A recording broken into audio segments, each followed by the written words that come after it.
Alrighty, ladies and gentlemen, thank you for joining us here live in San Mateo for the Walnut Creek Crawdads game today versus the San Mateo Legends. I'm joined here with Dylan Allen. Dylan, how are you doing today? I'm doing very well, Ammar. It's a beautiful day here out in San Mateo. This field is lovely. There's a fantastic view.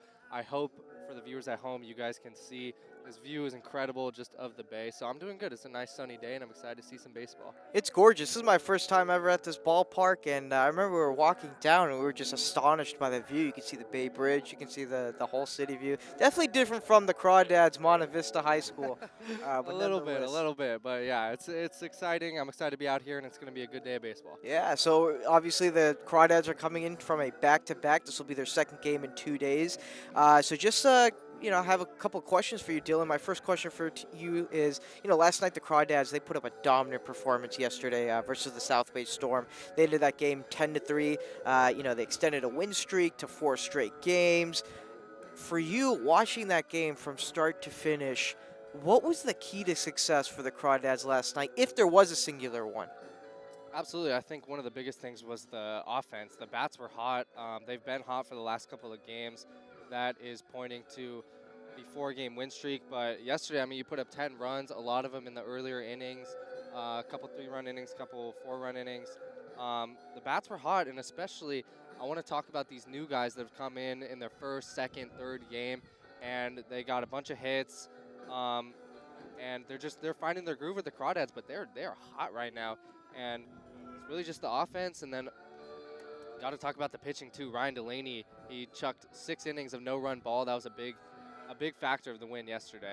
Yeah, no, I agree with you. I think they found their groove offensively early, and I think that's been a common theme for this Crawdads team. Anytime, I mean, they had that game where they won 17-1, I believe. I mean, I'm not saying it was literally that, but it was the same thing in the sense of starting off that game early. They found that groove offensive early. That second inning, that bottom of that second inning, it ended with the Crawdads leading 5-0. And it even had, I mean, it had everything you wanted. It had Isaiah Walker with a double and an RBI that led to runs for Ben Royo and Nico DeFazio. And then they had a similar play in that later in that second inning with one of their best hitters, with Liang hitting also the same thing, a double RBI play that led to runs.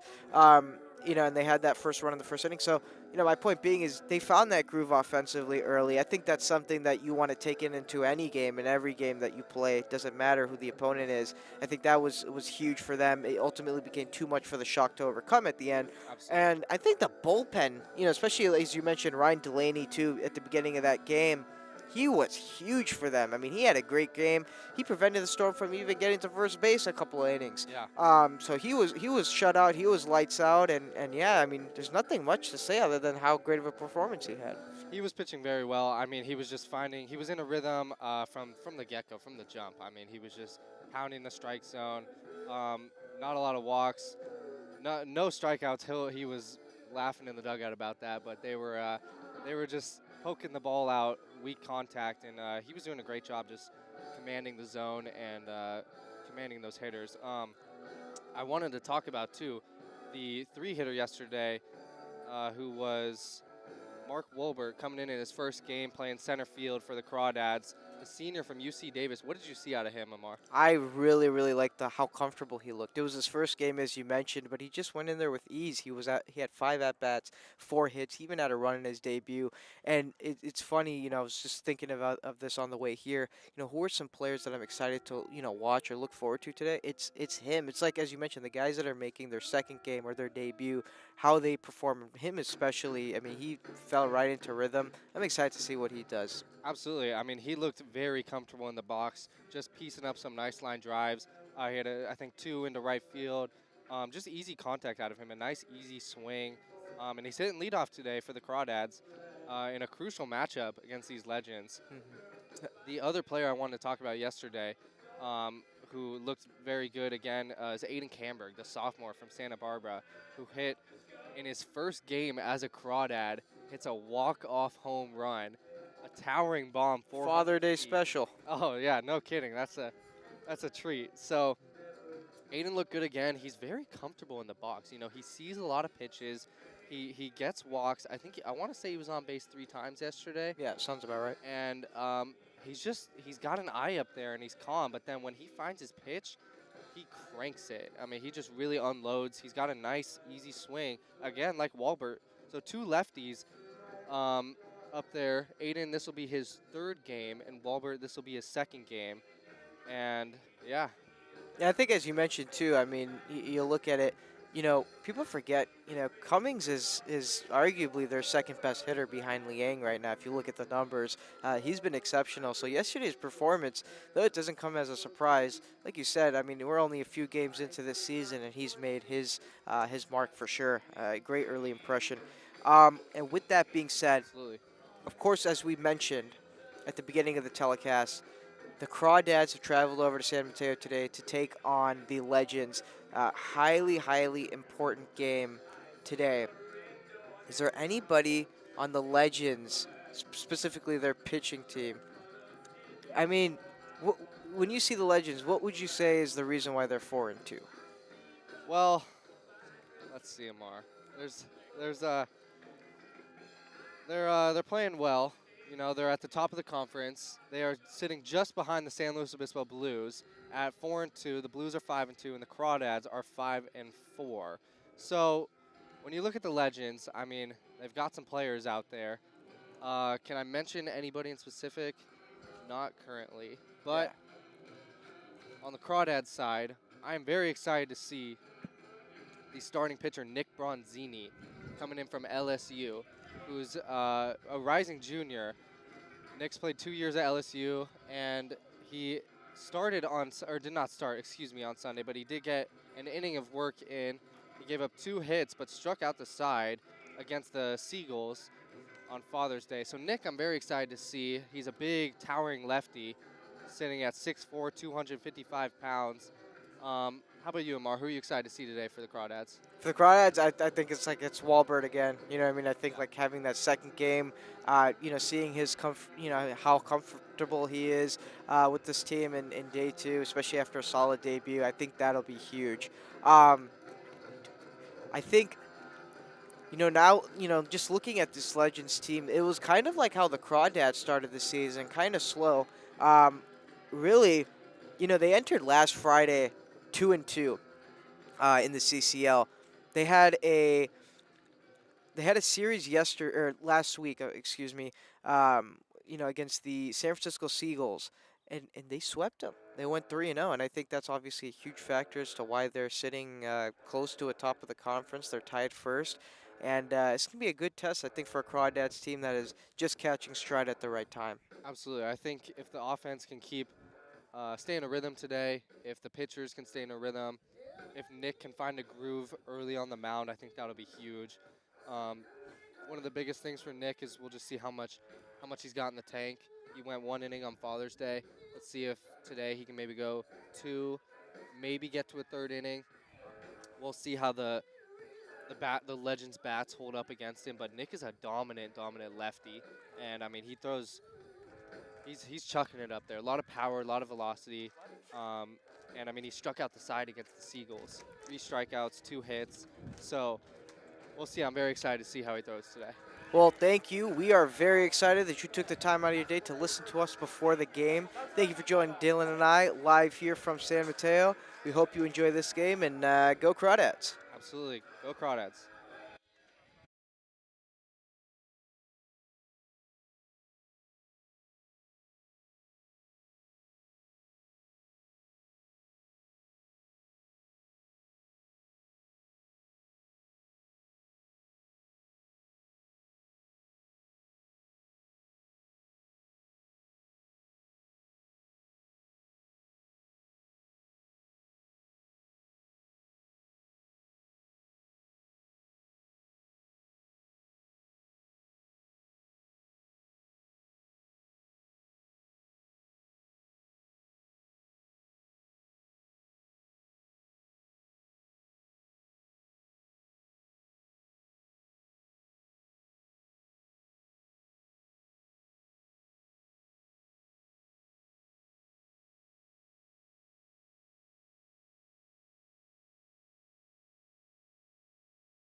Just one game separates the Crawdads and the Legends from first place in the CCL North. Just about 10 games into the season, and we are here as the Crawdads try to jump to first place for the first time all year. Welcome to the College of San Mateo, a beautiful, beautiful backdrop here at the field of the Bulldogs for the Crawdads and Legends. Austin Oda, Carson Mercier on the call. Let's get you the lineup for the Walnut Creek Crawdads. They come in 8-4, a game back of Menlo Park and San Luis Obispo, who are tied atop the CCL North for first place. The Crawdads starting 9, presented by manager Brant Cummings, looks like this. Mark Wolbert leads off after a 4-for-5 day in his Crawdads debut. Casey Cummings gets bumped to the 2 spot with Cole Casasco hitting 3rd. Cam Calvillo cleans it up. Aiden Camberg hits 5th. Isaiah Walker, the second baseman, hits 6th. Jackson Bird, the DH, hits 7th. Nico DeFazio is the shortstop, his second game as a Crawdad. And then Nikhil Beasley rounds out the starting 9. They'll be going up against AJ Valle, the righty. From Columbia University, grew up in Huntington Beach, California. 3 years spent in the Ivy League. Has struggled a bit. Only 8 1/3 innings pitched. 16 earned runs, 17 walks. Walks have clearly been a problem for AJ Valle, and they have been in CCL play as well. 6 innings pitched, 3 walks, 7 strikeouts. That's good, but he's also given up 8 hits. ERA sits at 9, making his 3rd start of the summer as we speak. Crawdads come out in their gray road jerseys with Craw written across the chest in red. Silver pants, black socks, red trim for Walnut Creek as well. Their manager Brant Cummings, pitching coach Austin Harrington, with Charlie Constantino at first base as well. The Menlo Park Legends come out in their green tops, white pants, Legends written in script across the chest, white numbers on the backs of their jerseys. AJ Valle, the righty, onto the bump, and we are seconds from first pitch here in San Mateo, California. Valle, the righty, on the back of the mound, gets his final stretches in, and we are ready. Wolbert, the left-handed hitting outfielder out of the University of California at Davis, had a 4-for-5 day yesterday in his Crawdads debut. Taps both sides of the plate, hits from the left side. Closed off stance, bat calm to his shoulder. Valle works from the stretch. The first pitch of the afternoon is up high with a fastball 1-0. 60 degrees, 5:05 first pitch time and temperature. Brought to you by Meadowlark Dairy, trying to hang on to that Old Town vibe since the early 1900s. A ball and no strikes to Wolbert. Valle delivers.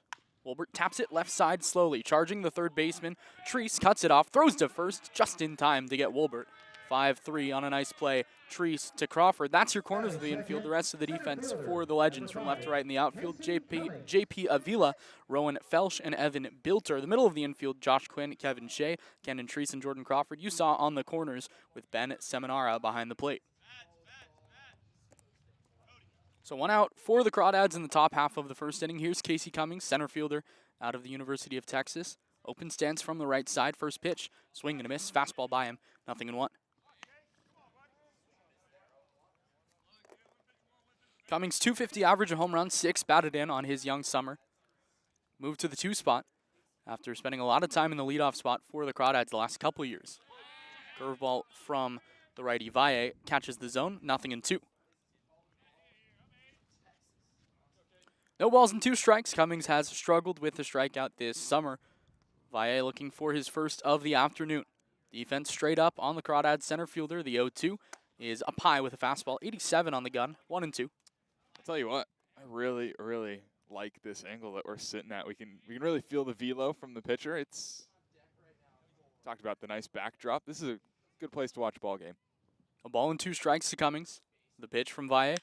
Hit high, pretty shallow right field. Barely having to move is the right fielder Bilter, who reaches down and to his left to make the catch for out number 2. It looked like maybe a slider off the end of the bat for Casey Cummings. Couldn't get quite a good piece on it. Just floats it out to shallow right field. 2 up, 2 down, and a nice start for Valle, who's really struggled on the summer.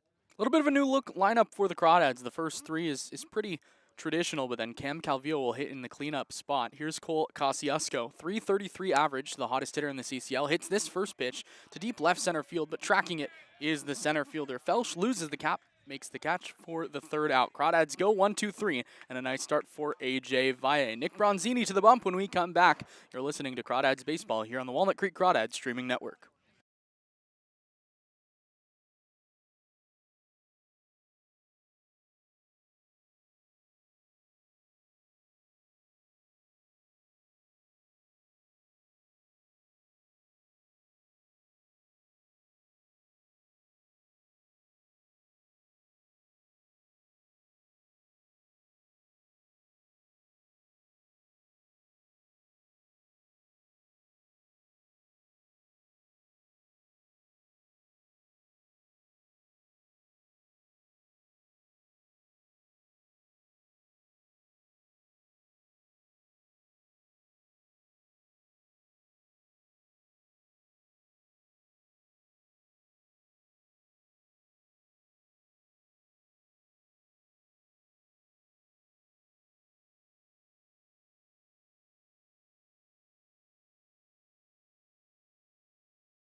Bottom half of the first inning here from the College of San Mateo. Nick Bronzini making his first start for the Crawdads. Let's take a look at the 9 he'll be facing for the Menlo Park Legends. Sitting at first place in the CCL North, 9-3 overall, 5-2 in league play. Kevin Shea, the second baseman, leads off. Rowan Felsch, the center fielder, hits second. JP Avila, the left fielder, hits third. A familiar face in the cleanup spot, it's Emmett Finney. He's not at the beach, he's at College of San Mateo, and he'll be DHing against the Crawdads. Lefty hitting fifth, Jordan Crawford, the first baseman, with Josh Quinn, the shortstop, batting sixth. 7, 8, 9 goes Evan Bilter, Cannon Treese, and Ben Seminara against the lefty from LSU, Nick Bronzini. Bronzini, one scoreless inning on the summer, gave up 2 hits, a walk to start it, and then struck out the next 3 guys with the bases loaded to go scoreless. He was good. His stuff plays, the cutter at mid-80s, slider, and a changeup. Let's see what he's got in store for us today. So the lefty Bronzini, his first start of the summer, facing Kevin Shea. Shea, .333 average, no home runs, 3 runs batted in. A high set for Bronzini, who kicks. His first pitch is a fastball just a little off the inside, 1-0. Fastball's got some natural cut from the left side, a lot of movement. Trackman says was a little inside, but didn't help that Beasley dropped it behind the plate. A ball and no strikes. Bronzini, a fastball, a little off the outside, 2-0. So Bronzini, like you mentioned, gave up 3 straight base runners in his outing just a couple days ago, but was able to get out of it unscathed. 2-0. Fastball at the top of the strike zone, 2-1. Yeah, nicely located right there. It's all about, just commanding the zone. He got the weak contact. Both the hits that were off of Bronzini were fairly weak, kind of bloopers. 2-1. Fastball down low, 3-1. Some scouts here to watch him. Got good stuff, yeah. Good stuff, and big guy, projectable. The number 2 lefty back in the class of 2023. 3 balls and a strike. Bronzini to the plate, misses up and out over the head of Beasley, the catcher, to the backstop, but Shea will take first base. And that is not Kevin Shea, that is Baskin Smith. Number 9, Rowan Felsch. So, okay. Baskin Smith had 2 homers in a game just about a week ago. Here's Rowan Felsch, the center fielder. .269 average, no home runs, 2 runs batted in, hits from the left side. Open stance, first pitch, grounded through the right side, that's a base knock. Up to get it in right is Wolbert. Trying to go first to third is Smith. The throw's gonna go back to second. DeFazio cuts it off, and Smith will have to hold at second base. Yeah, that one's hit hard right through that right side of the infield. Cutter kind of middle of the plate down. Got the ground ball, but, I mean, that was just hit hard. And Casasco, good defender over there at the inverted hot corner.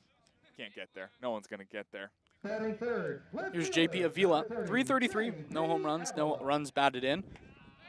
Had a really good year at Kenyatta College, hit .313, 8 home runs, almost 50 runs batted in. Infield double play depth, Bronzini against the righty, the big power hitting Avila. From the stretch for the second time today. First pitch, hit high and deep. Center field going back Cummings. At the warning track at the wall, he looks up, he reaches up and makes the catch for out number 1. Tagging from second is Smith. He'll head to third. Now tagging behind him is the runner from first as the throw gets away. Calvillo pumps a fake to second base, but there's no play, and the runner moves up on the error. Well, Avila thought he got it. I'll tell you that. Dead center field. Casey Cummings had a beat on it the whole way. Catches it just in front of the warning track. And a nice job there on first base. Rowan Felsch seeing that throw come in from Casey Cummings. Misses the shortstop DeFazio. Cutoff man is able to take another 90. Here's Emmett Finney, Crawdad legend. .376 average this year. 11 home runs, 46 runs batted in back in his spring season. First pitch to him. Fastball swung on and missed, nothing in 1. Tell you what, he looks a little bit bigger than the last time I saw him. Finney's got a ton of power from the right side. We've all seen that one video. I think if anyone says that one video with Emmett Finney, you know what you're talking about. Hits a huge home run. Tons of power from the right side. Holds his hands calm over his right shoulder. 0-1. Backdoor breaker, catches it, nothing in 2. Nicely located right there on the slider. Maybe a little bit high, popped up a little bit too much, but strike is a strike. And Bronzini's ahead, 0-2. He could use a strikeout. 2 in scoring position, 1 out, scoreless here in the first. No balls and 2 strikes to the Legends DH. The 0-2 on the inside, called a little tight. 89 on the fastball. Good spot, couldn't get the call. Bronzini up there in velo. I don't think we saw many pitches upper 80s. It's kind of mid. Highest we saw was 87. 89 in the first, that's good to see. From the stretch as well. Here he sets low. A ball and 2 strikes. He's still ahead in the count. The 1-2. Vinny strikes out swinging. Fastball off the outside. Gets the chase. Strikeout number 1 for Nick Bronzini. Yeah, that's a just a power fastball right there. Had some deception. I think usually Bronzini's got that good cut action. I think that one might have ran a little bit. Maybe that lefty sink to it. Swing and a miss. Here's Jordan Crawford, 385 on his young summer, no home runs, a run batted in. Stands straight up in the left-handed batter's box, hits the first pitch, off to the left side, foul. The Crawdads defense behind Nick Bronzini from left to right in the outfield. Aiden Camberg, Casey Cummings, Mark Wolbert on the corners, Cam Calvillo, Cole Casasco at third and first. Nico DeFazio makes his shortstop debut today with Isaiah Walker at second base. Nikhil Beasley behind the plate, Bronzini on the bump. A low set for Bronzini with Smith on third and Felsch on second. 0-1. Up and away with a fastball, a ball and a strike.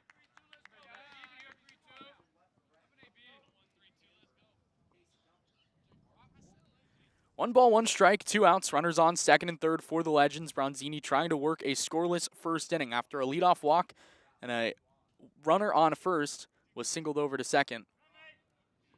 Takes a while. Now comes set. Now we'll step off the back of the rubber. A ball and a strike when we come back.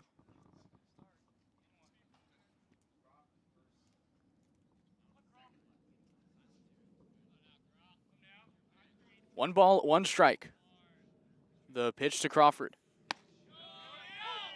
On the upper outer edge, called strike 2. Maybe a little bit of a generous strike. But Bronzini will take it.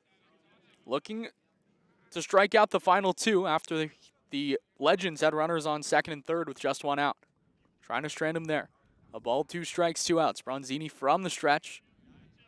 Beasley sets on the outside. The 1-2. Slider down and away. Kicked by Beasley, but he keeps it in front. 2-2.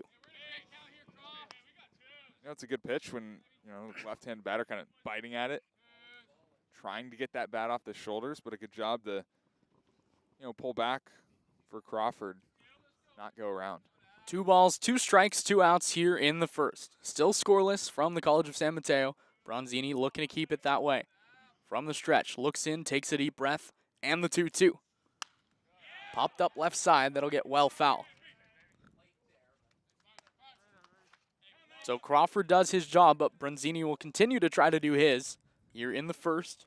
Leadoff walk by Shea, then Felsch followed with a single. Smith had the leadoff walk. Felsch followed with the single. Both were advanced on a flyout to Casey Cummings. And Finney struck out on 4 pitches here. A 2-2 count to Jordan Crawford, the first baseman. The 2-2.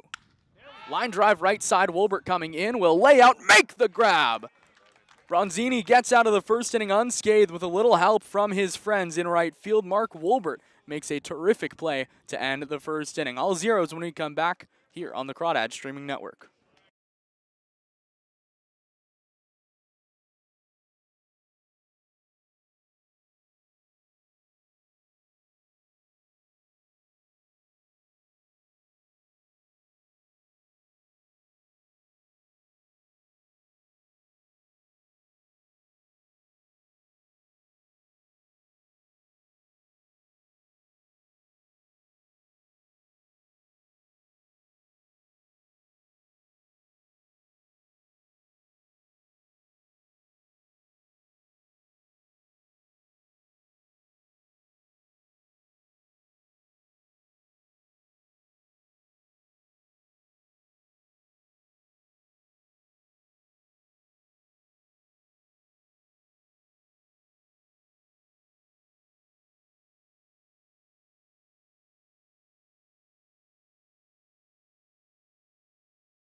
Cameron Calvillo leads off the top half of the second for the Crawdads. Still zeros on the scoreboard after AJ Valle was able to work a scoreless first inning.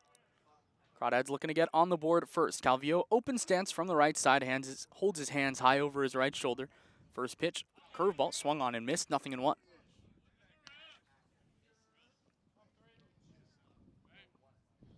Calvillo, 323, no home runs, 5 runs batted in conference play this summer. 0-1 on the inside with the front door curveball, 0-2. His last game went 0 for 4 with a walk. That broke a 6-game hitting streak. Here behind in the count, 0-2. Seminara behind the plate, claps his hands as Valle comes set at the belt. The 0-2, way up high with the fastball, 1-2. Talk about timing of a hitter. Talk about timing of a pitcher. I mean, Valle on the mound kind of claps his hands as he's coming towards the plate after his leg kick. Be tough to time up, maybe. 1-2, tapped foul over by Brant Cummings in the third base coach's box.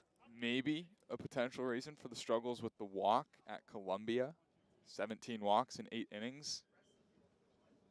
Tough to get synced up like that. 1 ball, 2 strikes, no outs.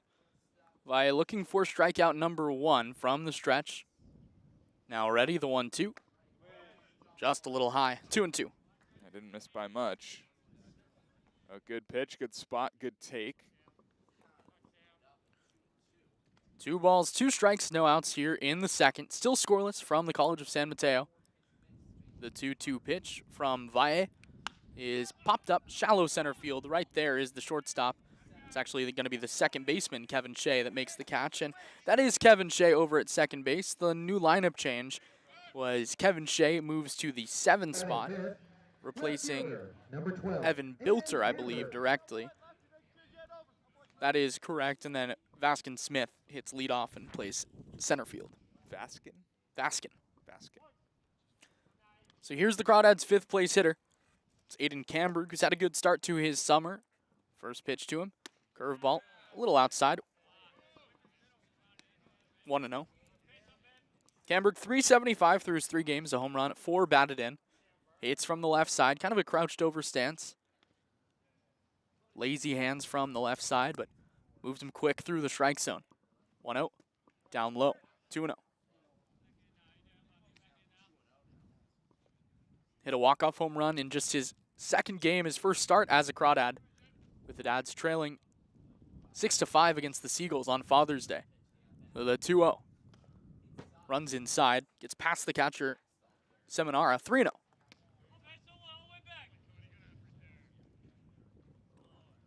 Tied at 0 here in the top of the second. Valle takes a step off the mound, now readjusts the bill of his cap.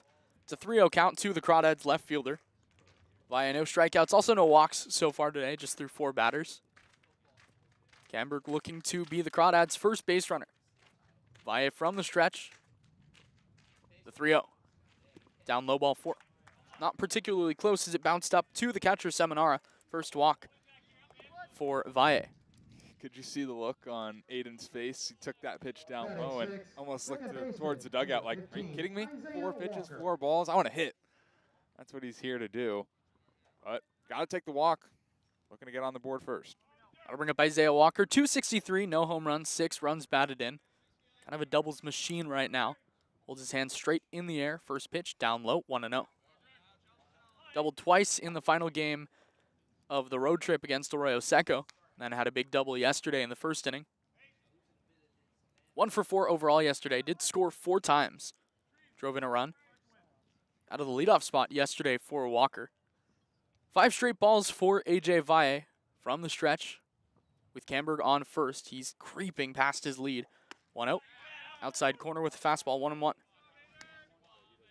So the report we got on Valle going into today was the fastball averaged about 82 to 83. He's been 85 to 87 today. Definitely a jump in velo. 1-1. Big curveball tapped by us. 1-2. He's got some extra juice today. Going to that, he's got the, 4-pitch mix, cutter, fastball, curveball, and a changeup. 1 ball, 2 strikes, 1 out. Still searching for that first strikeout. Not a huge strikeout guy, but can get it when he needs to. The 1-2. Runner goes from first pitch off the inside, up and throwing Seminara. The tag is dropped by the shortstop, Quinn, and trickles over, but Shea's able to pick it up behind the bag. First stolen base of the summer for Aiden Camberg. And went on a good pitch. Slider inside, only 76 miles an hour, and kind of a tough angle for the catcher, Ben Seminara. Kind of work around Isaiah Walker, who's entitled to the batter's box. Doesn't have to move. And he didn't. 2 balls and 2 strikes to Walker with a runner in scoring position. The pitch, Walker hammers it right center field, slicing over past Rowan Felch. It's going to drop towards the wall in right center. Over to get it is the right fielder, Bilter. Coming home to score is Camberg. Walker's going to try for third. The relay there is not in time. An RBI triple for Isaiah Walker. 1-0 Crawdads lead. That was awesome. What a swing right there from Isaiah Walker. Taking it the other way with some emphasis. 92 off the bat. Splits the gap, and he's hustling out of the box. Never was he thinking two. One and three all the way. He might be the fastest player non-Casey Cummings on the Crawdads. It's up there. It's kind of blazing speed, and once he gets going, there's zero stopping him. Batting 7, designated here, number 20. That'll bring up Jackson Bird. Jackson Bird. Crawdads have 3 triples now this summer. One of them stands on third base. One of them stands in the batter's box. Jackson Bird, big hulking lefty with power. First pitch, backdoor curveball, strike 1. Maybe the exact opposite ends of the speed spectrum for Bird and Walker on the base paths. But Bird picks him up, puts him down, was able to get into third against Orange County. 0-1, up high, 1-1. Yeah, Bird gives the appearance that he's not running all that fast, but his strides are so long. So, I mean, he's at the top of this team in terms of sprint speed as well. A ball and a strike with a runner on third. Crawdads leading 1-0. Valle from the stretch delivers a changeup that misses outside, 2-1. He doesn't throw that changeup all that much. I think that might be just the first time that we've seen it. This is way arm side. 2 balls and a strike. Valle with a runner on third. Bird hits it high, shallow left field, could be trouble. Back out is Josh Quinn, the shortstop, ranging into the outfield grass, makes the catch for the second out. Just popped up. Bird a little bit under it, maybe a little bit late on a hanging slider. Batting 8. Could have been a pitch to do some damage with. Number 8, Nico DeFazio. That'll bring up Nico DeFazio, Crawdads shortstop. Had a solid day yesterday at the plate, went 2 for 5, did strike out once. Coming off a 3-week stint in the Northwoods where he hit just under 240, drove in 5 runs, but was starting to swing it a little bit. 4 for his last 9. First pitch, curveball down low, 1-0. DeFazio played this spring at the University of the Pacific. Had a pretty solid year, just tremendous defensively. Straight up in the right-handed batter's box, 1-0. Front door curveball, called the strike, 1-1. Yeah, we talked about it yesterday, just athletic. Kind of play anywhere in the infield. Today at shortstop, yesterday at third, so we get to showcase it a little bit today. A ball and a strike with the runner on third. Crawdads lead at 1-0. 1-1. Off the outside with a good fastball, 2-1. Aiden Camberg worked a 1-out walk here in the second. Isaiah Walker tripled him home. He stands there, a 2-1 count to Nico DeFazio with 2 outs. 2-1 curveball at the knees on the inside, 2-2. DeFazio didn't think so. Count evens, 2 balls apiece. Walker on third, not much of a lead with 2 down. Valle from the stretch. DeFazio ready in the batter's box, drops down for the 2-2 and misses off the inside, 3-2. Wanted strike 3, but that was 3 balls inside. Mess with timing, mess with everything there, dropping down low like that. And he's going to step off the back of the bump. I don't know if I've ever I mean, you see, 2-slot guys somewhat frequently, but that was pure drop down. Right. Yeah. 3 balls and 2 strikes. Valle from the regular release point. Tapper back towards us. We'll do it again. I mean, Nestor Cortez does that. But Does he really? Does he Not drop down? not that much. I mean, that was like I thought he goes with the exaggerated leg kick. he does a drop down sometimes, but not that much. The 3-2. Curveball down and away, ball 4. Good at bat from DeFazio. Second walk of the inning for Valle. Yeah, that's the way to do it right there. DeFazio, professional hitter, not giving him anything, not giving in on that Batting 9, sidearm, whatever, catcher, 3/4, number not 37, 3/4, Nikhil whatever you want to call Beasley. it. Can be tough to lay off that just because you're so surprised and just want to get a piece. Job to take that and work a couple more pitches, foul one off, and get ball 4. Here's Nikhil Beasley, tall right-handed hitter. Valle from the stretch. Runner starts and stops from first as the first pitch misses way outside. 1-0. Just an 0.77 summer for Beasley. No home runs. 2 runs batted in. Did get his first knock of the season in his last game against the Seagulls. Had a good day overall. Went 1 for 2. Scored a run. Took a couple walks. DeFazio extends his lead off first. 1-0 curveball at the top of the strike zone. 1-1. Beasley readjusts. Brings the hands just past his right ear. Open stance from the right side. Valle delivers the 1-1. Curveball drops down low, 2-1.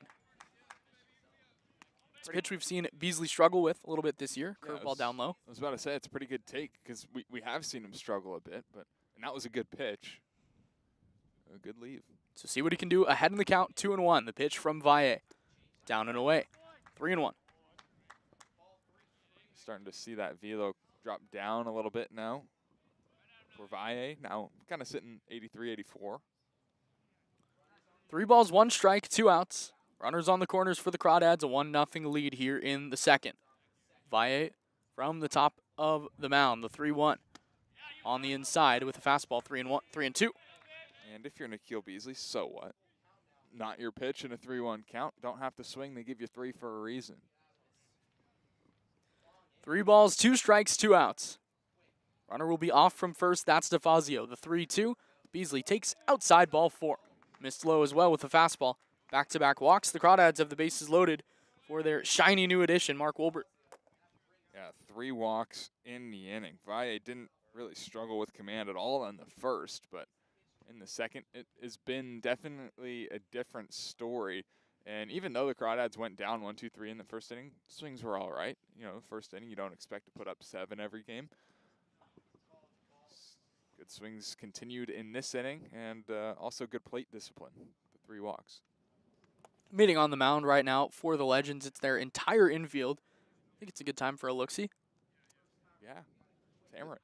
This look around the CCL is brought to you by American Stage Tours. Small enough to care, large enough to compete. Just 2 other games going on in the CCL, as Sonoma and Slow will play at Sinsheimer tonight. Crawdads are hoping Slow loses that game. That's the one team that is ahead of them in the standings, along with these Legends. And then San Diego and Arroyo Seco play at Jackie Robinson Field tonight at 6:05. Here's Mark Wolbert, who chopped out to third base in his first at-bat. Bases loaded, 2 outs, Dads lead 1-0. Valle from the mound. First pitch, little outside, ball 1.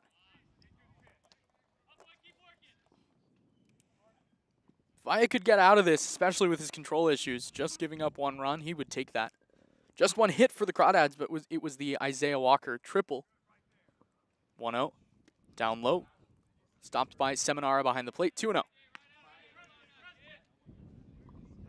Yeah, if you're Wolbert here, you can't expand the zone any. Don't want to give him anything. Got to be patient. Wouldn't necessarily be surprised to see a take. 2 balls and no strikes. Walker on third, DeFazio on second, Beasley on first. Valle with the 2-0. On the outside with a fastball, 2-1. So what? Outer corner, that's spotted up nicely with the cutter. Good take.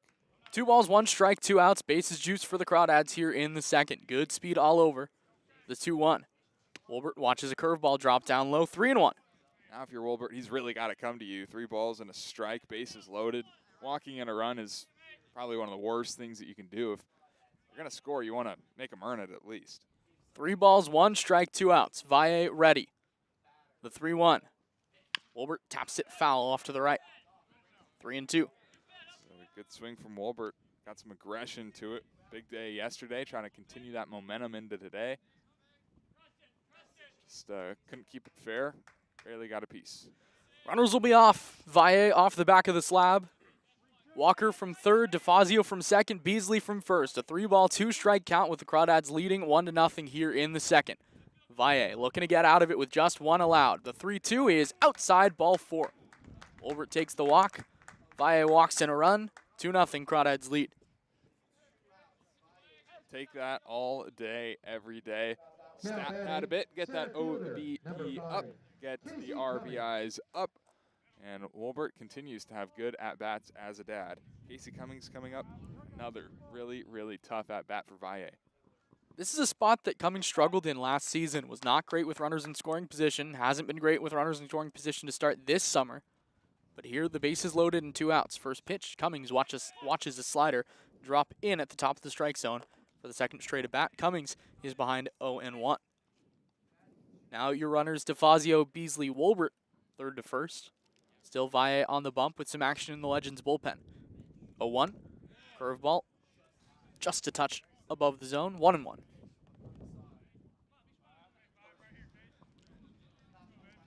Two nothing Crawdads, just one hit in the inning. That was the Isaiah Walker RBI triple. A chance to add on. The 1-1. Cummings skies it to the right side, foul. 1-2. It's a pitch that Casey wants back. 81, center cut. Could have went a long way. 1 ball, 2 strikes and 2 outs. Valle, 4 walks, 3 of them coming, or all of them coming this inning. Still yet to strike a batter out, but ahead in the count to the Crawdads' second place hitter. The 1-2. Swung on and missed. Fastball and an ugly cut from Casey, and he's not happy with himself after that one. But the Crawdads tack on a pair, 2-0. They lead through an inning and a half. We'll be right back on the Crawdads streaming network.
Dads lead 2-0 here in the bottom half of the second inning. It'll be Josh Quinn, then Kevin Shea, and Cannon Treese to hit for the Legends. Quinn, the shortstop, 261, no home runs, 3 runs batted in, crouched over stance from the right side. First pitch from Bronzini is fouled straight back to the screen, 0-1. Bronzini was a little bit all over the place in his first inning, walked the first batter of the inning, and then gave up a single. Both runners were moved up on a fly ball to Casey Cummings, but then a strikeout and a line out. A really tremendous play by Wolbert in right field as the 0-1 comes in and hits Quinn almost on the right armpit. Yeah, maybe the lat. Now batting second. Tough spot to get hit. I mean, that can't feel good. But just got a piece of him. Unfortunate for Bronzini there. That's not how you want to start after your guys get you 2 in the top half. Here's Kevin Shea, the second baseman. .333 average, no home runs, 3 runs batted in. Left-handed hitter. First pitch, lined right to us, 0-1. That'll wake you up. The net is there for a reason. Yeah. Shouldn't be. I'd make a play. That would hurt. Nah. Nah. No balls, 1 strike, no outs. Runner on first for the Legends. Bronzini from the stretch. Fastball zips off the outside, 1-1. So Shea is in the 7 spot. Bilter is out. Bilter is out. Vaskin Smith in the leadoff spot. He's playing right? He is playing somewhere. Okay. Sure.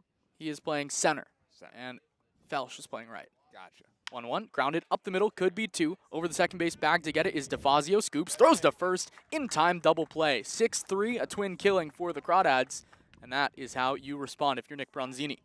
Yeah, that erases the leadoff hit by pitch quite nicely, and nice athletic play from Nico DeFazio up the middle, kind of just doing it himself, not hit hard off the bat. Got a lot of spin on it. Third baseman, Caden Treese.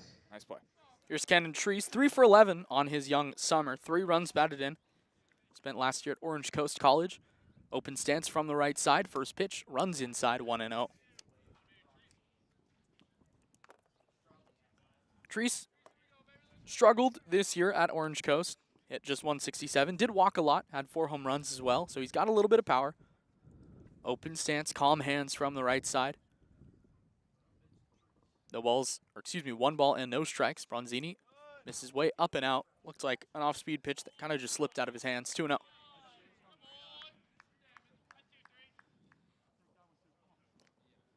Crawdads lead 2-0 in the bottom half of the second inning, looking to extend a 4-game win streak to 5, which would be the longest of the year. Looking to jump into first place. 2-0. Up high with a fastball, 3-0.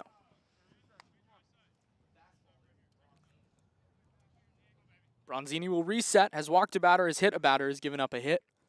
Some loud contact to Wolbert in right to end the first inning. The 3-0. High ball 4.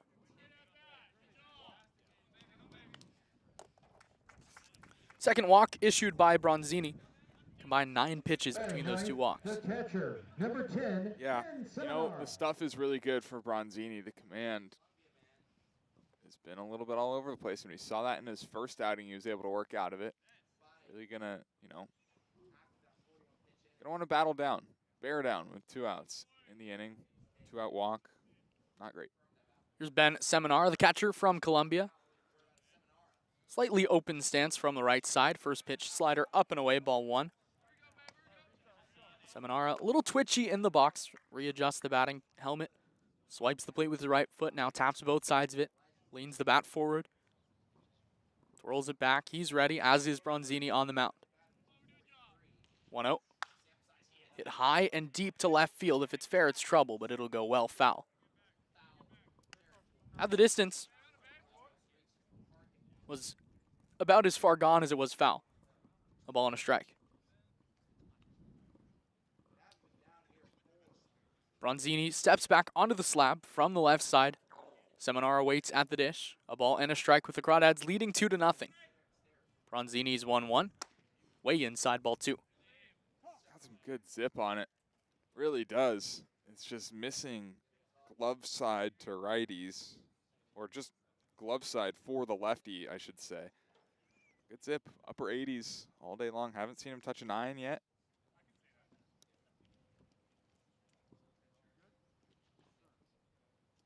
Two balls, 1 strike to the catcher for the Legends. First time these 2 teams have played this summer. Here at the College of San Mateo. Beautiful, beautiful field. 2-1. Swing and a miss. Good fastball, 2-2. It's pretty easily my favorite place we've called the game. Maybe in 2 years. Yeah, Chabot was really nice. Didn't get to call one. Didn't get to call one there, but I believe it. This is pretty nice, and loving the backdrop. Eucalyptus trees. The 2-2. Excuse me. Swung on and missed. Ball off the outside, got the chase. Kind of nasty from Bronzini to get the sword to end the inning. 2 strikeouts for the Crawdads. Lefty will head to the top of the 3rd. Walnut Creek leads 2-0.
Casasco.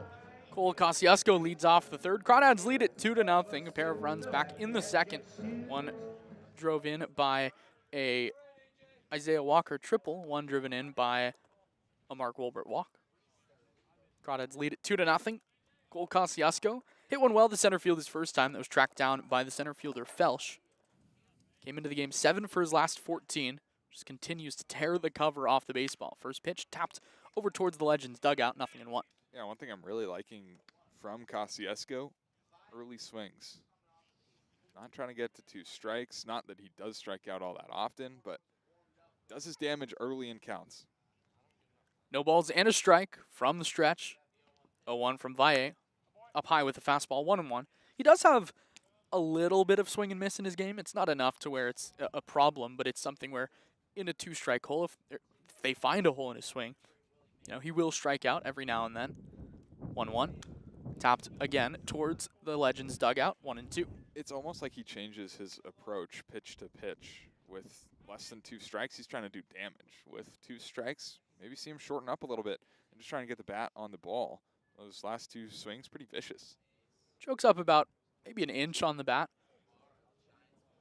Now holds it ready. Valle from the stretch. 1-2.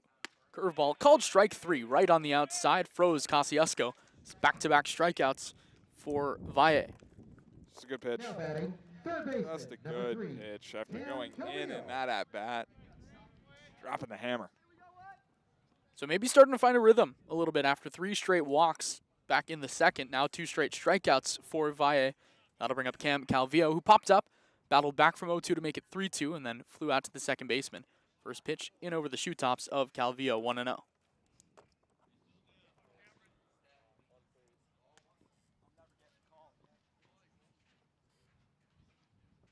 2-0 Crawdads lead here in the top half of the third inning. Calvillo readjusts, now steps back into the batter's box. Open stance from the right side. A lot of weight on his back foot to start his stance. 1-0. Front door curveball. Called the strike on the inside. Cam didn't think so. 1-1. Defense straight up for the Legends. Calvillo. The 1-1. Up high, 2-1. Calvillo's got a little bit of pop in his bat. Still no home runs this summer or in any of his summers with the Crawdads, but did have a handful at Ohlone 2 years ago. 2-1. Curveball, tapped foul, 2-2. He's got the double power. Go Lot of gap gaps. to gap. Yeah, he can go right center and even find himself on third now and again. He hit one out to left in batting practice. I don't think anyone else hit a homer in BP today. So 2 balls and 2 strikes to the Crawdads cleanup hitter. The pitch from Valle hits him on the back. Owie. Ouch, back. Oh, middle of the back, right on the belt maybe. Hear the sound? It's a weird sounding one, but Cam will take the Now 390. batting, left fielder. Calvillo hit Aiden a ball Cameron. 2 years ago on the Crawdads' last home game of the year. It was the last game of the year. And it was, off the bat, it looked like more than looked like it was gone, if that makes sense. As here's Aiden Camberg, the left fielder. Throw over to first is high, but Calvillo's back in anyway. And, it was the sound off the bat, the way he pimped it, and it ended up, dropping in front of the warning track. Got a single out of it. First pitch to Camberg on the outside with the fastball, 0-1. I think I've heard where this is going. I think. And Grant Cummings from the dugout said, something along the lines of, how many homers did you hit last year? Cam flashed to 0. He said, so run it out. Then later in the game, as the 0-1 to Camberg is ball 1 off the inside, 1-1. Later in the game, Calvillo comes up. I think runner on third, 2 outs. New pitcher in the game. First pitch he sees, walks it off, sends the Crawdads to the playoffs. Made up for it. Throw over to first. Calvillo's back in safely. Guys, he's a fun player. Yeah. Plays with personality. Got some great news for you whenever you're ready, but after this pitch. Camberg watches. Called strike. I'm ready. My computer is not just stalling, it's charging. Oh. All it took was a little shade. Oh, heavens. 1 ball, 2 strikes. The pitch to the plate. Camber golfs it right field. Going back is the right fielder. Bilter. It is over his head and up on 1 hop against the wall. Calvillo rounding third. They are going to send him to the plate. Here comes the throw. It is not going to matter because Calvillo held himself up, and that's a smart decision. A double for Aiden Camberg. Crawdads have runners on second and third with just 1 out. Aiden Camberg rakes. I've seen enough. Yeah. The guy's a walking barrel. Yeah. This is a fun player to watch. UC Santa Barbara, they got a good one. We kind of off air talk a lot about how you think I overreact to players. I think you underreact to players. Yeah, at times. I think this is the happy medium where Aiden Camberg is legit. Yeah. I compared him to Joey Donnelly earlier today. I think that stands. I would agree. Here's Isaiah Walker. Tripled in his first at-bat. Dads would take another one of those here. Valle from the mound. The first pitch to Walker is tapped right side. Charging it is Shea. He will throw to first and record the out. Now coming to the plate is Calvillo. Dives in head first. He's safe on the play as the Crawdads tack on their 3rd run. Second RBI for Isaiah Walker. Awesome job right there by Cam Calvillo, kind of just pouncing his way down the line. The second baseman, Shea, stared right at him, then bounced back a little bit. Saw Shea look towards first, and that's when he just took off. And no chance for the first baseman, Jordan Crawford, to get him at the plate. Nice heads-up baseball play from Cam Calvillo to get his boy an RBI. 3-0 Crawdad lead here in the 3rd. Here's Jackson Bird. First pitch to the new Highlander. Sails up and away, 1-0. Bird popped out to short in his last at-bat. Good power from the left side. Crawdads tacked on a run here in the 3rd. Now threatening for more with Camberg standing on third base. 1-0.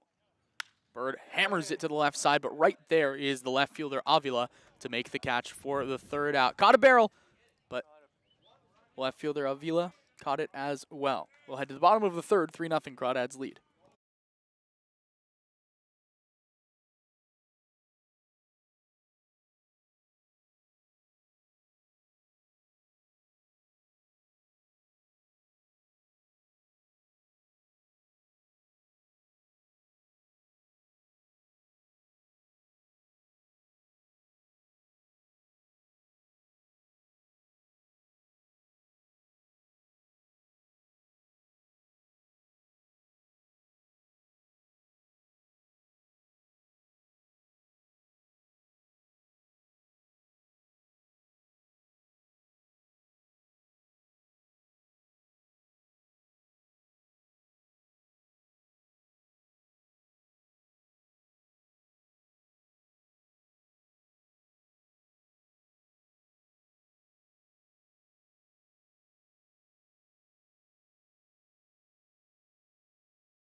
Bottom half of the 3rd inning, Dads lead 3-0. Still Nick Bronzini on the bump. We were only expecting him to go about 1, maybe 2 innings.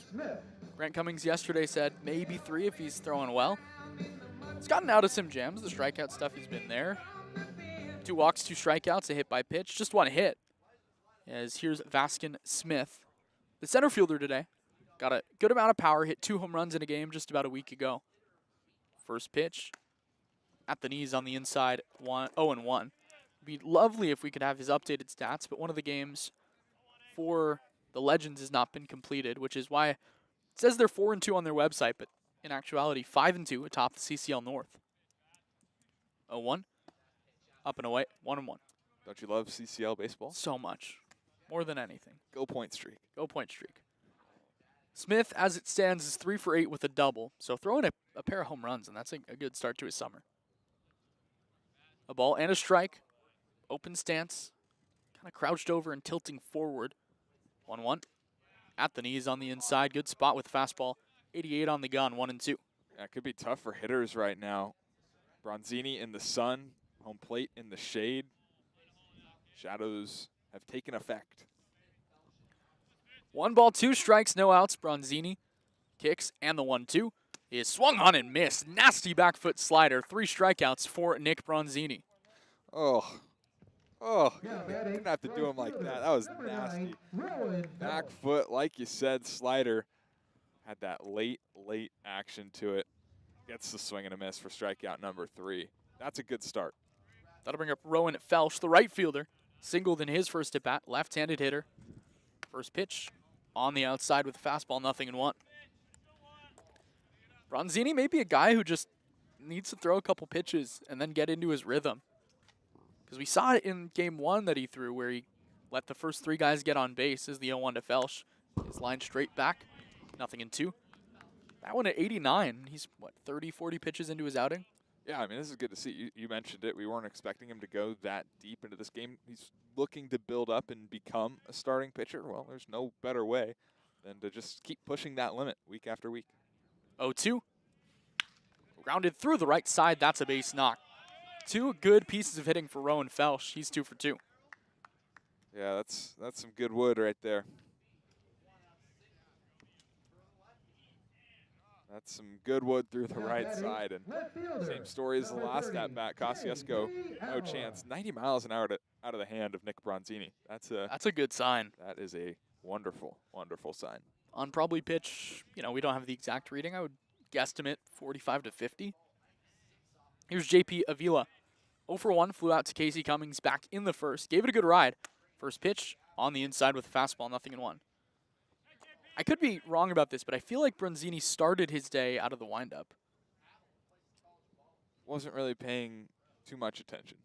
But he's been exclusively out of the stretch here, including the first 2 batters with no one on. 0-1, swing and a miss. Went up chasing on a ball up high, 0-2.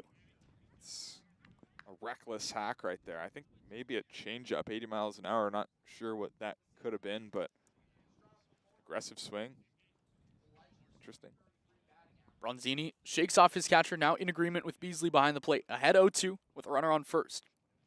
The runner goes. Pitch up and away. Beasley has no play as he has to go to a backhand lunge to get it.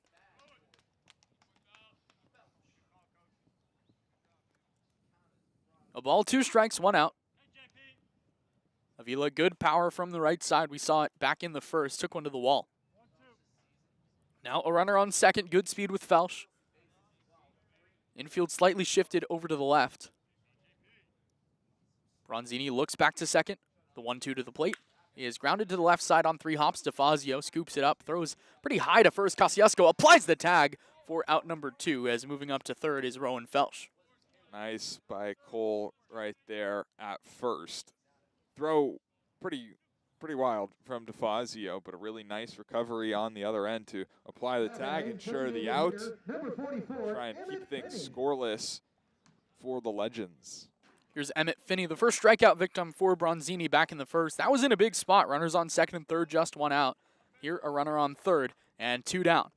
Bronzini looking to complete 3 scoreless against the former Crawdad. First pitch up high with the changeup, 1-0.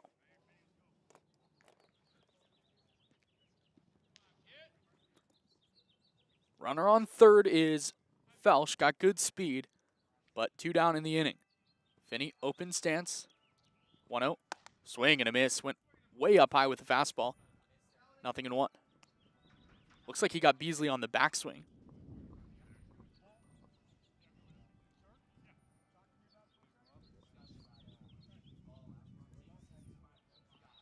I like this home plate ump. Yeah. Did you hear it? Yeah. It's awesome. Good character. Yeah. He said, need a new ball? And Bronzini said, no. And he said, you sure? Bronzini said, yeah. He said, you want to at least talk to me about it for 2 seconds? Bronzini gave it a giggle. Beasley looks like he's all right behind the plate. Bronzini back onto the slab. Runner on third, Felsch. 3-0 Crawdads lead. Bronzini agrees with the catcher, Beasley, who sets up high and away. 1-1. Throws it right there, called strike 2.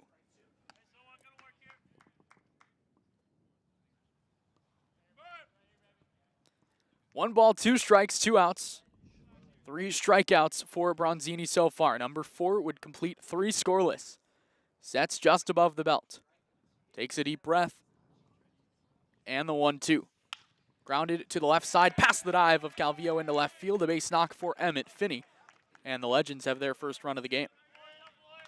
Yeah, this one not struck, 1,000 miles an hour, but well enough to get past the dive of Cam Calvillo, who plays a great hot corner defense. We've seen him make some spectacular plays there this summer. This one just a little bit out of his reach, and would have been a really, really solid 3 innings. It still can be a really, really solid 3 innings for Bronzini, but going to have to work a little bit harder with more meat of the order coming up. This will likely be the last inning for Bronzini. Looks like there's some action in the Crawdads bullpen. It looks like Drew Aguiar, the righty.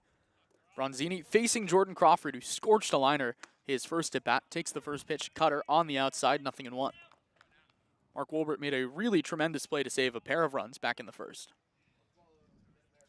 Crawdads lead now just 3-1 here in the third. Bronzini from the stretch. The 0-1.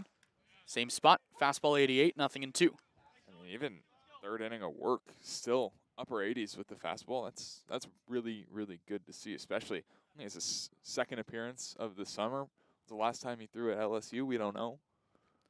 No balls, 2 strikes, 2 outs. Bronzini from the first base side of the slab. Looks to first. Now the 0-2. Runner goes. Pitch swung on and missed. Slider off the outside. Got the chase. Got the K. 3 innings of 1-run ball for Nick Bronzini as he strikes out his 4th batter. We'll head to the top of the 4th. Crawdads lead 3-1. When we come back, Carson Mercier on play-by-play here on the Crawdads streaming network.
Top of the 4th inning at the College of San Mateo. Crawdads come to bat, leading 3-0 over the Menlo Park Legends. And the Legends turning the ball to another right-hander, Michael Taylor. Taylor relieving A.J. Valley, who went the first 3 innings of this ball game. First pitch of the 4th is a little bit high to Nico DeFazio. 1-0 the count goes. I'm going to save you from reading the numbers you have on Michael Taylor because it's the wrong Michael Taylor. Okay. Well, help me out. I will. Just 1 second. 1-0 pitch to DeFazio. Fastball down the middle. And it's a ball and a strike on the shortstop. Michael Taylor played the last 2 seasons at L.A. Mission in the West-South Conference in junior college. Big strikeout guy, big walk guy. 10 strikeouts per 9, over 8 walks per 9. 1-1. DeFazio takes a slider on a pitch that was a little bit high, but bent its way back towards the zone, and it's 1-2. But the curveball's big. The curveball curves a lot. 1-2 pitch. Fastball, foul tip in and out of the catcher Ben Seminara's glove. The count will stay 1-2. DeFazio gets a second life. And you can see why the strikeouts are high. Fastball, high 8s, low 9s. That last one touched 90. A lot of movement on the curveball. I'm talking kind of crazy movement on the curve, slider, whatever he wants to call it. Taylor set. Fastball lined the other way. That's down, and it'll get into the right field corner. DeFazio taking the turnaround first. He's chugging for second. The throw-in is not in time, and a leadoff double for Nico DeFazio. I love that swing. Take a ball kind of on the lower outer edge and golf it into right center or into right field, tuck it into the corner. That is a pretty swing. So the line on AJ Valle is done. 3 innings, 3 hits, 3 runs, 4 walks, 2 strikeouts was solid, but the second inning he walked 3 straight batters, walked in a run. Really could have been a lot better of a day from him, as Nikhil Beasley, the number 9 man in the Crawdad lineup, takes outside on the fastball 1-0. Yeah, really the only issue from Valle today was the walks. You look at the rest of it. 2 strikeouts in 3 innings, you take that. 2 hits, you definitely take that. Taylor comes set. 1-0. Fastball down the middle. Called a strike, and it's 1-1. This summer, Taylor has 1 appearance, came in against the Merchants in a 4-2 win. Struck out 2, walked 2, got the save. Kind of profiles as a back of the bullpen kind of guy for the Legends here in the 4th, though. 1-1 pitch home. At the knees, and a called strike. 91 miles an hour on the fastball, and the count goes to a ball and 2 strikes. The mound still in the sun here at the College of San Mateo, with some strips of shadows in between home and the mound. Home plate pretty much covered in shadows. 1-2 pitch. Check swing on a fastball up above the zone. They'll appeal no go, says the umpire standing just in front of second base. So the count will go to 2 balls and 2 strikes on Nikhil Beasley. I said high 8s, low 9s. He's kind of sitting 90-91. I have a feeling there's a 92-93 in there somewhere. 2 balls, 2 strikes, nobody out. Top of the 4th inning with a runner on second base. Taylor comes set in the sun. Delivers home. Curveball taken for strike 3 right down the middle. And Michael Taylor has got his first strikeout in the first out of the 4th. That's one of those pitches where you question how anyone ever hits a baseball. A slider that started behind the back of Beasley ended up middle. And you look where that pitch ended up, and you think that's a ball he should have hit. That is almost impossible to trigger on. So now the top of the lineup for the Crawdads, Mark Wolbert, right fielder, takes a strike on the fastball. It was a little bit inside, but home plate umpire thought it was right there, so it was, and it's 0-1. Wolbert 0 for 1 on the day, walked with the bases loaded back in the 2nd inning, so he's got an RBI and a ground out to 3rd. 0-1 pitch, just off the outside, and it's 1-1. Crawdads coming into today 2nd place in the CCL North, just a half game back of this team right here, the Menlo Park Legends and the San Luis Obispo Blues, who we'll see later next week. 1-1 pitch, popped up foul, and off the protective netting back into the field of play. A ball and 2 strikes. It's an adjustment for Wolbert, kind of slowly building up after yesterday, seeing a guy sit in the low 7s, then mid 7s, then low 8s, now high 8s, low 9s. It's an adjustment.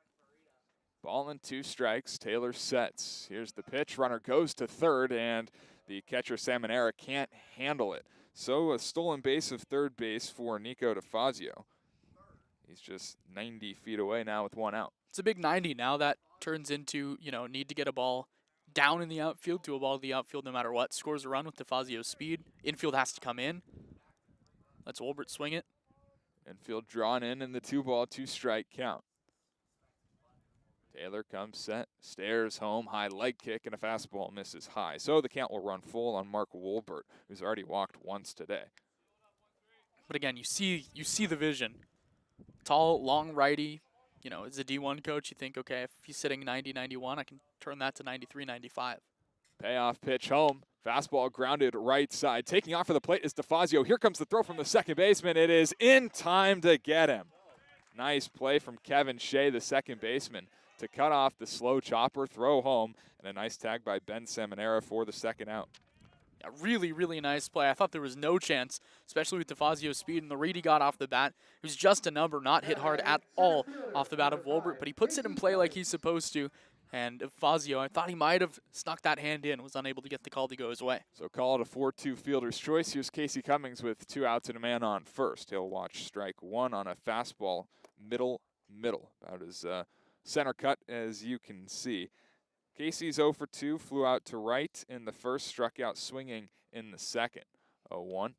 Slider outside. A ball and a strike now on the Crawdad center fielder. Casey was pretty frustrated with himself after the strikeout in the second inning. It ended the second inning and left the bases loaded. Crawdads really had a chance to continue to add on. 1-1 pitch. Kind of another half-hearted swing attempt. And this one just grounded foul outside the third base bag. Doesn't even reach the third base bag. But the count will go to a ball and 2 strikes. Nice venue here at the College of San Mateo. Eucalyptus trees spanning from left to center field. Kind of swaying back and forth with the slight breeze as the 1-2 pitch is taken strike 3. 91 miles an hour, top of the zone. And Casey goes down again. We'll go to the bottom of the fourth. 3-1 Crawdads here on the Walnut Creek Crawdads streaming network.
Home half of the fourth inning at the College of San Mateo. The Menlo Park Legends are coming up, 3-4-5.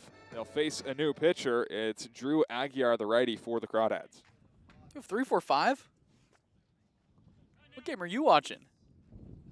6, 7, and 8. There we go. In the bottom of the fourth. Stay hot. And Josh Quinn, the shortstop, fouls one back. It's 0-1. Let's try this again. Let's.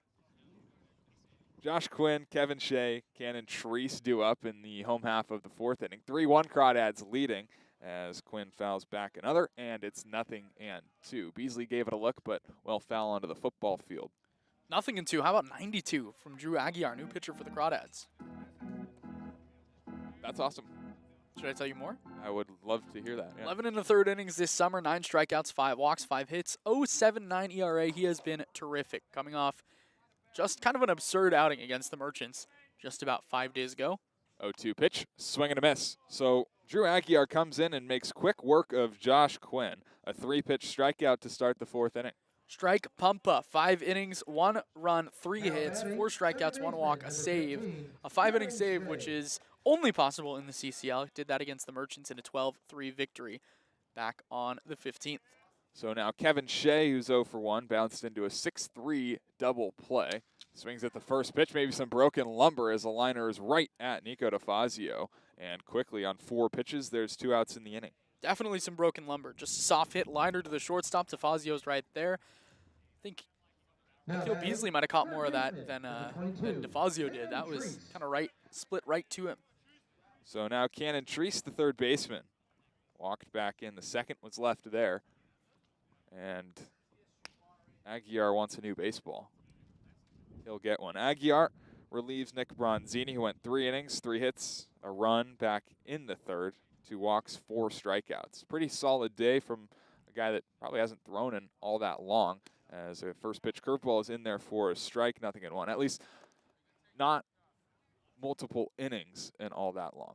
Of course, through a few days ago with the Crawdads, 1 inning, 3 strikeouts. 0-1 from Aguiar at the knees, another curveball, and it's 0-2 on Cannon Treese. We talk about cool names. Vaskin Smith, who leads off for the Legends. I think Cannon Treese, that's a pretty solid one. Stands from the right side, legs spread apart, crouched down. 0-2 pitch. Here it comes from Aguiar, and another curveball taken for strike 3. Drew Aguiar, 3 up, 3 down, 2 Ks in the fourth. We'll go to the fifth, 3-1. Crawdads leading on the Walnut Creek Crawdads streaming network.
Cole Casasco stepping up to the plate for the Crawdads here on the top of the fifth inning. 3-1 Crawdads leading over the Menlo Park Legends. Casasco, Calvillo, and Camberg for the Dads in this half of the fifth. Michael Taylor back to work his second inning of relief. Got some help back in the fourth, but was able to work a scoreless inning. First pitch from the righty is taken by Casasco, called strike 1. Casasco looking for his first hit. He's 0 for 2. Flew out to center field and struck out looking in his 2 trips to the plate thus far. 1 pitch, another off speed, and another take for strike 2. So Casasco down in the count, no balls and 2 strikes. A lot of spin, a lot of break. It's a really, really nice pitch. Back-to-back ones from Taylor. See what he gets on the 0-2 count. A fastball that reaches the backstop on the fly. 90 miles an hour. Some good stuff from Michael Taylor. Really, really good stuff. This is up there with some of the best I feel like we've seen this summer, definitely. Had 2 strikeouts in the fourth inning, his first inning of work. All in 2 strikes here on Cole Casasco, looking for strikeout number 3. It'll have to wait as a fastball kind of runs up and misses high. 2-2 to the Crawdad first baseman. Casasco taps the plate, now brings his hands to his shoulder, waiting on the 2-2 pitch. Here it is home. Curveball that misses outside to the lefty, and the count will go full. 3 runs on 3 hits for the Dads, 1 run on 3 hits for the Legends. Taylor comes set, holds his hands to his stomach. High leg kick and a fastball gets away from the catcher. Casasco unstraps his protective gear and takes the trip down to first base. He's on for the first time today. Now batting. Leadoff walks, what do we always say? 90% of the time, something like that, come home to score. I feel like we haven't had any this year, though. Like, I feel like we've said that a couple times, and they haven't really come home to score at the same rate, at least. That's, you know, that's the 10%. Right. Here's Cam Calvillo. First pitch, high and tight, brushed him back, and it's 1-0. Calvillo popped up on the infield to the second baseman in the second inning. Got hit by a pitch kind of right on his belt. In the fourth, came around to score the lone run of the third inning. Runner goes off, first pitch is swung on and missed. The throw down there, not in time. Cole Casasco swipes second base. It's his 6th stolen base of the year, and he's in scoring position with nobody out in the top of the 5th. And I think a lot of that steal is because of Cam Calvillo. Swings through the pitch kind of on purpose to make sure that the runner has a chance to get to second base. And now looks like the Legends head coach is going to go out and talk to his catcher. Looks like maybe Calvillo got a piece of the catcher, Ben Salmonera, as part of the backswing. Maybe trying to argue that Calvillo interfered with the throw to second base. Athletic trainer for the Legends also coming out behind home plate to have a word with Ben Salmonera, who continues kind of to shake that left hand, maybe that left elbow.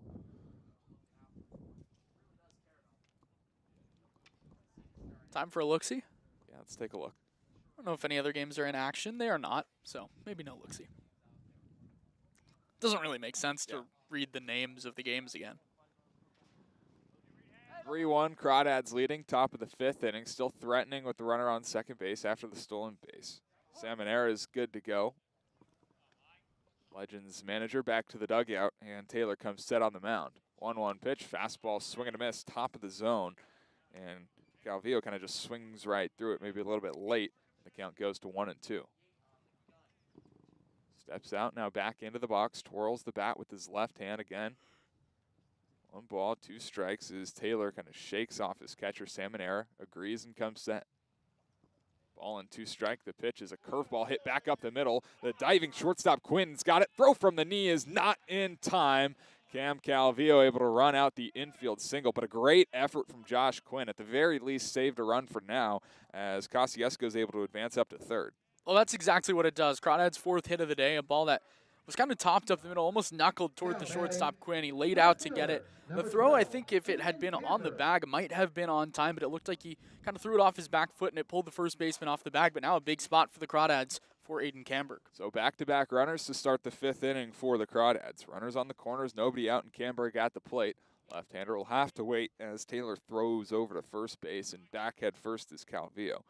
Good speed on the bases for the Crawdads. We just mentioned Casasco has 6 stolen bases now on the summer.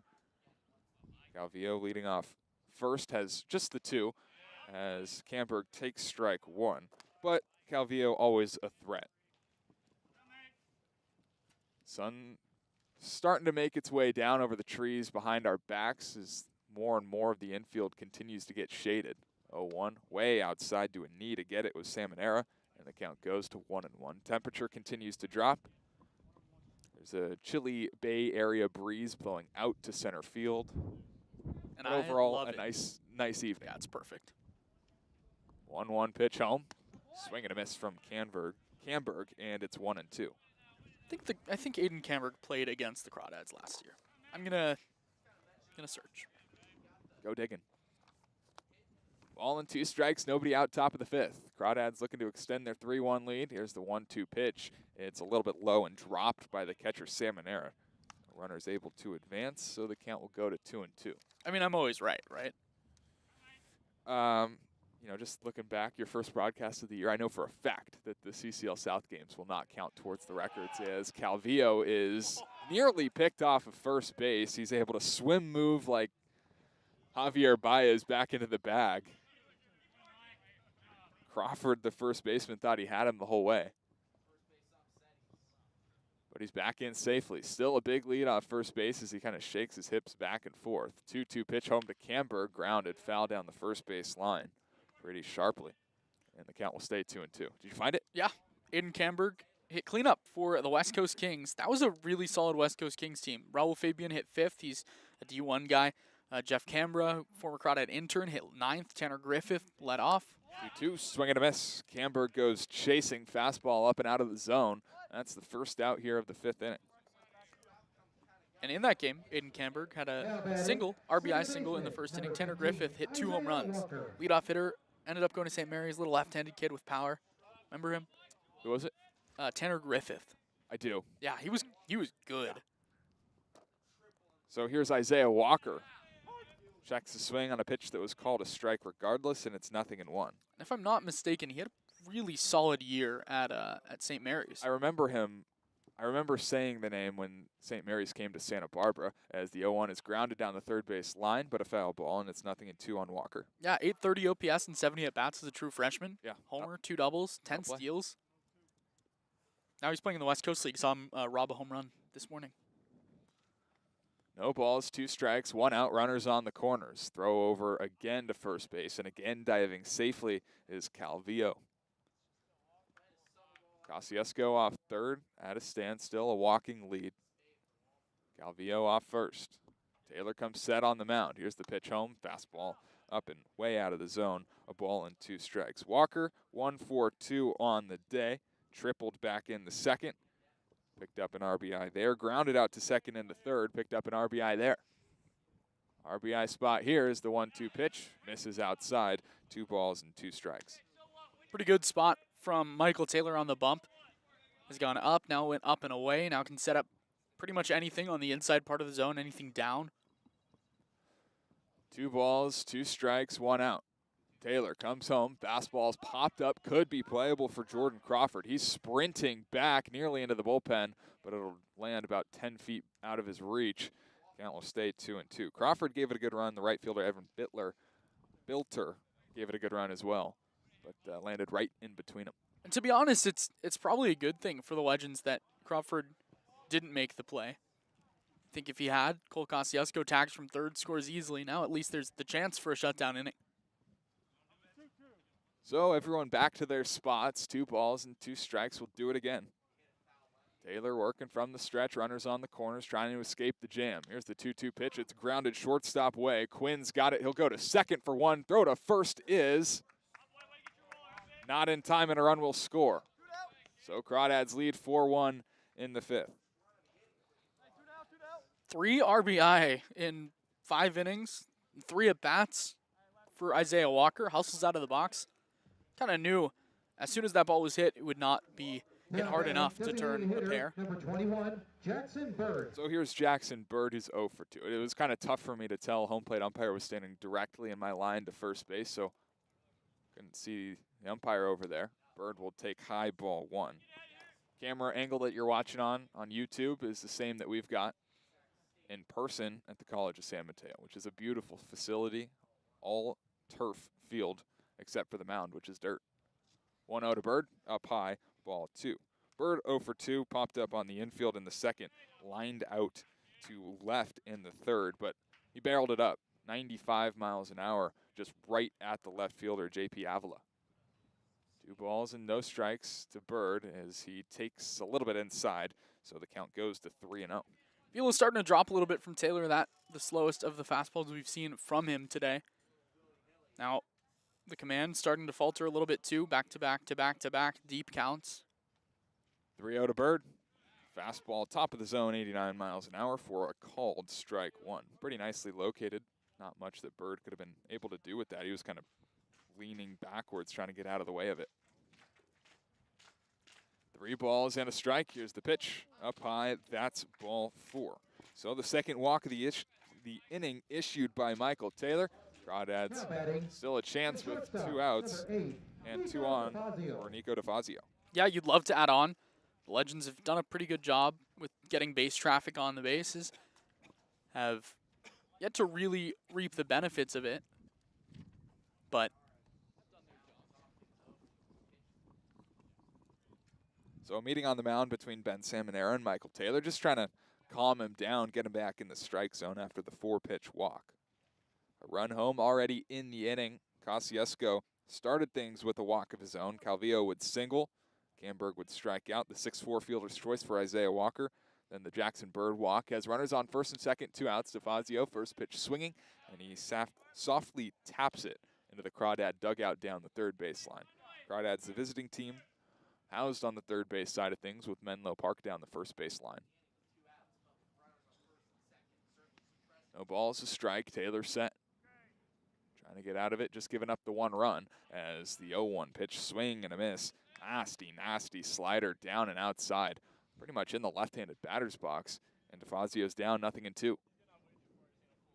looking to stay alive as he taps the bat on home plate and just waves it towards his feet. No balls and 2 strikes. Taylor set, a look to second. Now home. Fastball got DeFazio, looked like in the face. Trainer's called out quickly. Brant Cummings is there as well. And a scary, scary scene as DeFazio just took 89 miles an hour off the face.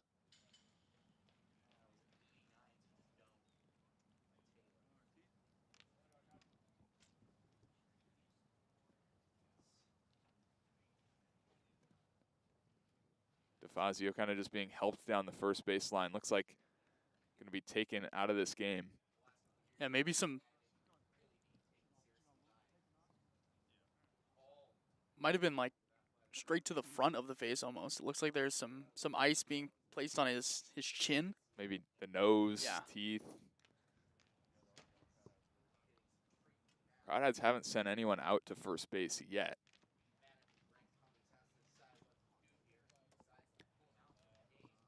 Still kind of waiting the decision as DeFazio's down the first baseline, getting some treatment.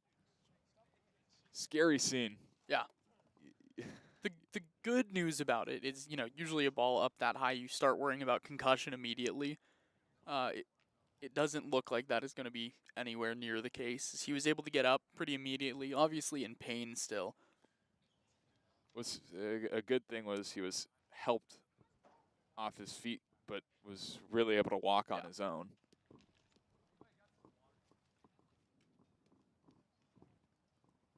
We're going to go to break just through the injury. DeFazio hit by the pitch. Crawdads have the bases loaded. We'll be right back on the Walnut Creek Crawdads streaming network.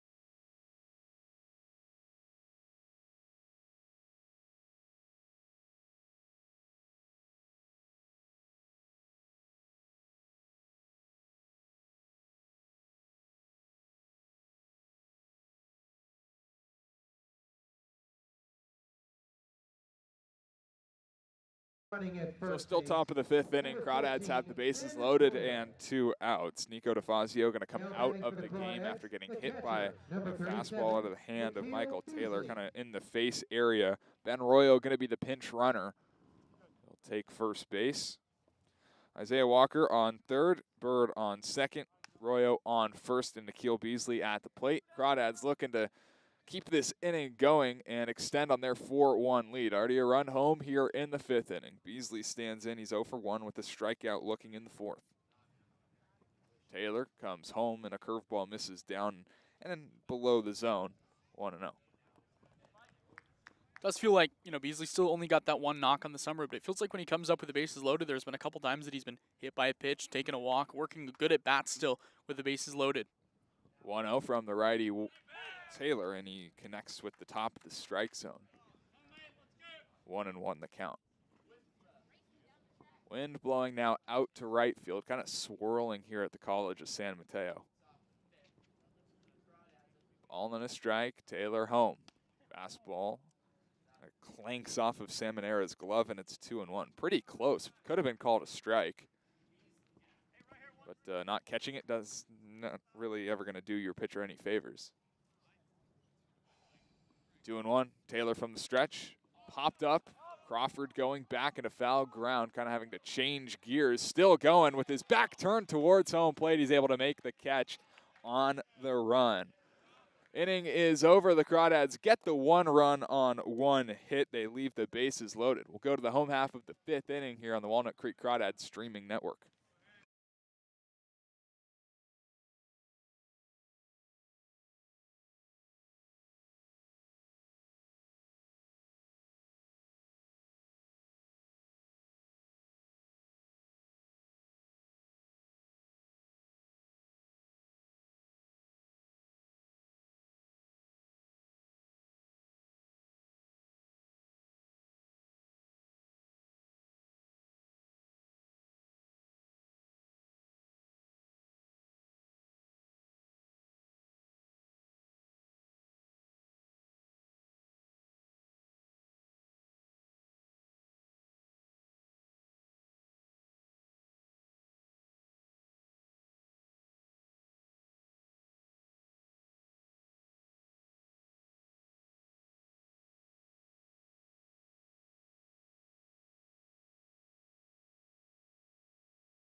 9, 1, and 2 for the Legends in the home half of the 5th inning. 4-1, Crawdads leading. Drew Aguiar back to work. Catcher Salmonera at the dish, 0 for 1 with a strikeout. Takes a fastball just below the knees, 90 miles an hour out of the hand of Drew Aguiar, but it misses and a little bit low, 1-0. Salmonera, Smith, Felsch, as the Legends look to cut into the 4-1 deficit. This one rolled on the ground left side. Calvillo cuts it off his throw to first in time and quickly one away to start the 5th inning.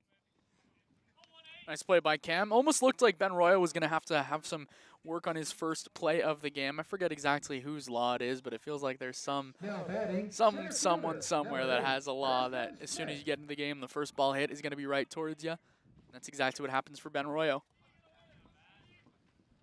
So top of the lineup now for Aguiar. Vaskin Smith, first pitch swinging and a swing and a miss, 0-1. Smith not originally slotted in at the top spot of the lineup. It was Kevin Shea, but some last minute changes is the 0-1, swing and a miss, 0-2. Last minute changes that we found out at first pitch. Yeah. In the bottom of the 1st inning. A little bit more than last minute. Smith, 0 for 1 with a strikeout, walked to start the bottom of the 1st inning, but got stranded on third base. 0-2 pitch, rolled foul. Count will stay 0-2. Nice job from Nick Bronzini to bear down in that inning. Leave 2 on base, 2 in scoring position. No balls, 2 strikes and out. Aguiar working from the stretch with nobody on. High leg kick, curveball popped up on the infield. Casasco shading the sun with his glove on the right hand. Reaches up and makes the catch for the second out. 2 up, 2 down in the 5th for Aguiar. Drew Aguiar is just kind of having a legendary start to his summer.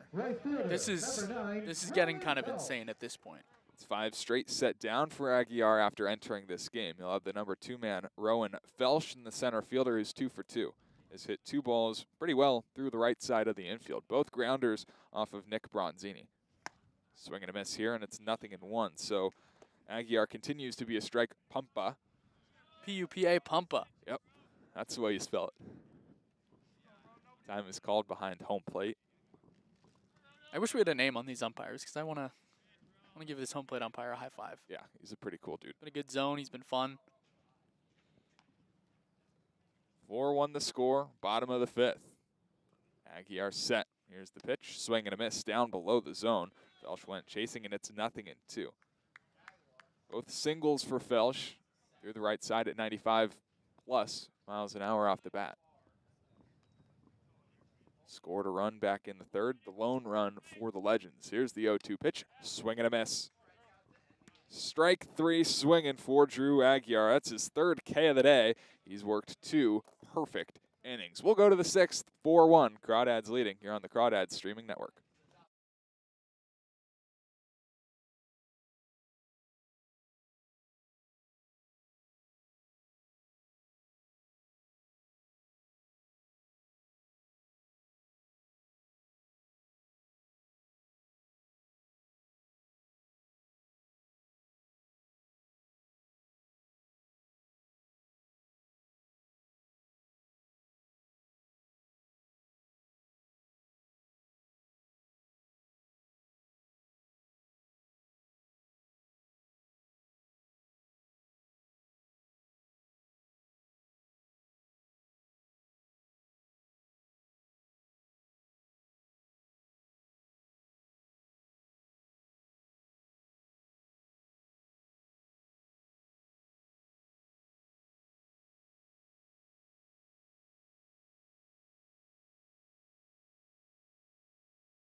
Top half of the 6th inning, Crawdads coming to bat, leading 4-1 with the top of the lineup. Having to face a new pitcher, it's Dorian Lippens from Three Rivers City College. He'll relieve Michael Taylor, who went 2 innings, 2 hits, a run. It was earned, 2 walks, and 3 strikeouts. What do you know about Dorian Lippens? The big struggle with Dorian Lippens is the walk. He's got 7 of them in 5 2/3 innings this year. The strikeout stuff is good. 9 in those 5 2/3 innings.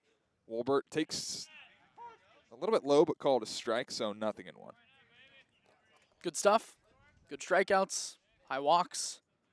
Struggled in his league contest. Was really good in his non-league game against the West Coast Kings. Yeah, just the 3rd appearance on the summer for Lippens as he fires in a fastball that misses just a little bit inside to the left-handed hitting Mark Wolbert, and the count will even up 1-1. 2 scoreless in his season debut against the West Coast Kings. 2 innings, just 1 hit, 4 walks, 5 strikeouts. 1-1 in the dirt, 2-1, and then the Merchants made him pay for the walks. 3 walks in 3 2/3, 6 earned runs. Did have 4 strikeouts to go along. 2 balls and a strike here on Mark Wolbert.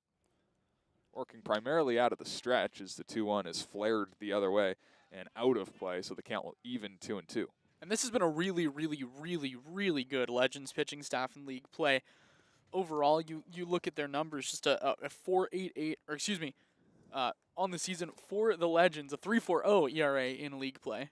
2-2, change up off the plate and outside, the count will run full. But he's one of the guys that has kind of made that ERA number rise, to say the least. It's been him and Souter who have really struggled for the Legends. Outside of that, kind of a dominant pitching staff. 3 ball, 2 strike count to the leadoff man, Mark Wolbert. He'll take it down low. That's ball 4. Second time that Wolbert has walked. It's the first walk issued by Dorian Lippens. 1 batter, 1 walk. That's been the problem for Lippens. You can see the stuff is there, 89-91 with the fastball. Got a good curveball, but struggles a little bit with the release point, keeping it consistent. Got to find the strike zone. So Casey Cummings climbs into the right-handed batter's box. He's 0 for 3, getting his 4th at-bat here in the top of the 6th inning and taking down low with the fastball 1-0. Couple of strikeouts on the day for Casey. Once swinging in the 2nd, once looking in the 4th, then flew out to right in the 1st. Pretty much the entire outfield now shaded by the trees. 1-0, down low, 2-0. Wind still blowing out to center field, and the temperature continues to drop. I'm loving it. You are. I am not as much. Cold, but I'm loving it. I was unprepared. 2-0, have to wait, throw over, but Wolbert back in a headfirst dive. I was also unprepared, but loving it. I at least have a long sleeve. Yeah, I'm so happy right now. 2-0, Casey takes it down low, so 3 balls and no strikes to the Crawdad 2-hitter, Casey Cummings. Casasco awaits on deck. Crawdads looking to add on to their 4-1 lead here in the top of the 6th inning. Lippens takes a deep breath, now steps back on the rubber from the first base side. Comes set, and the pitch right down the middle with the fastball, and it's 3-1. Well, in this little 3-game winning streak for the Legends, one of the reasons that they've been so good, really the main reason, has been their pitching, and a big part of that, the walks per 9. Under 3 walks per 9 compared to what was about 5 before their 3-game winning streak. Already 7 today. 3-1. Rushes Cummings off the plate. He'll have ball 4. And back-to-back walks to start the 6th inning. Crawdads have runners on first and second, nobody out. And a dangerous, dangerous man, Cole Casasco, coming up. Still a lot of game to be played, but the Crawdads, only lead by 3. Would love to keep adding on. Dragier's been really good at the bullpen, but you really can't rely on him for 6 perfect innings. Casasco looking for his first knock of the game. Did reach base safely as last time as he drills this one right field. Bilter going back. He's looking up. This one gonna go. A 3-run homer for Cole Casasco in the 6th, and the Crawdads lead it 7-1. Knew it off the bat. No doubt shot from Casasco. 388 to right field. EV of 100. Yeah, that'll play. Cole Casasco's second of the summer is a moonshot to right center field to put the Crawdads on top 7-1, and they're able to take advantage of the back-to-back walks to start the inning. Now Cam Calvillo coming up, still an out yet to be recorded in this inning. First pitch called a strike on the inner third, so 0-1 on Calvillo. Knew it off the bat. Ball was hammered and a half. 0-1 pitch, way high. And Calvillo ducks out of the way of ball one. I was going to say before the pitch that I think the first pitch was going to be the best one that Cole Casasco saw in that at bat, because if it was anything other than strike one, it would have been kind of 4 straight. 1-1. Kind of a check swing grounder down the first base line, but it'll kind of just spin foul, and it's 1-2. And it was perfect. After 2 straight walks, ball in the inner third, Casasco takes it middle of the plate and just rips it.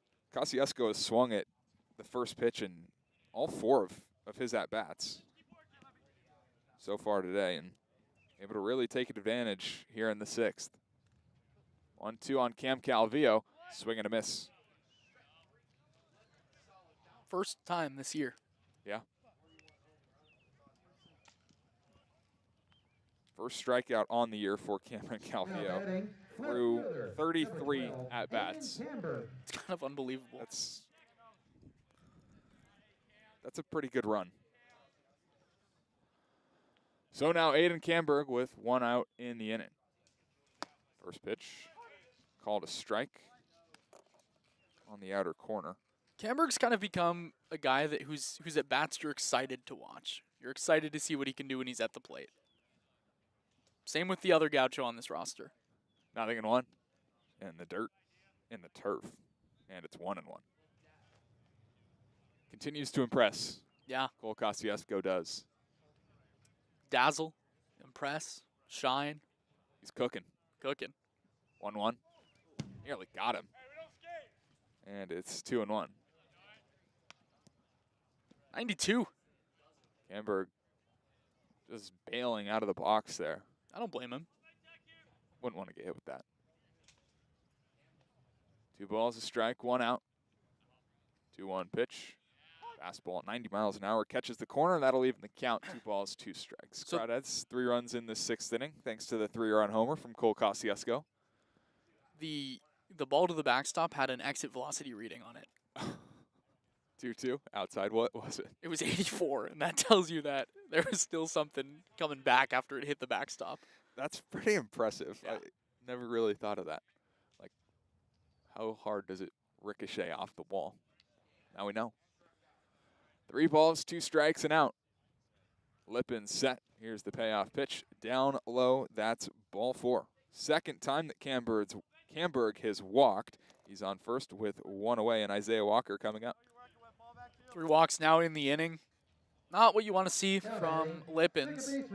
Harry's going to go up for the team for Lippins himself. Not his outing so far. So Isaiah Walker now, who's 1 for 3, 3 runs batted in. Taking the first pitch, a little bit inside, 1-0. Tripled home run in the second, grounded out into a 4-3 in the third. 6-4 fielder's choice, scored a run in the 5th. Bats with the man on first in Camberg. Big lead off first, not going, as this pitch is fouled off to the right and out of play. 1-1 the count.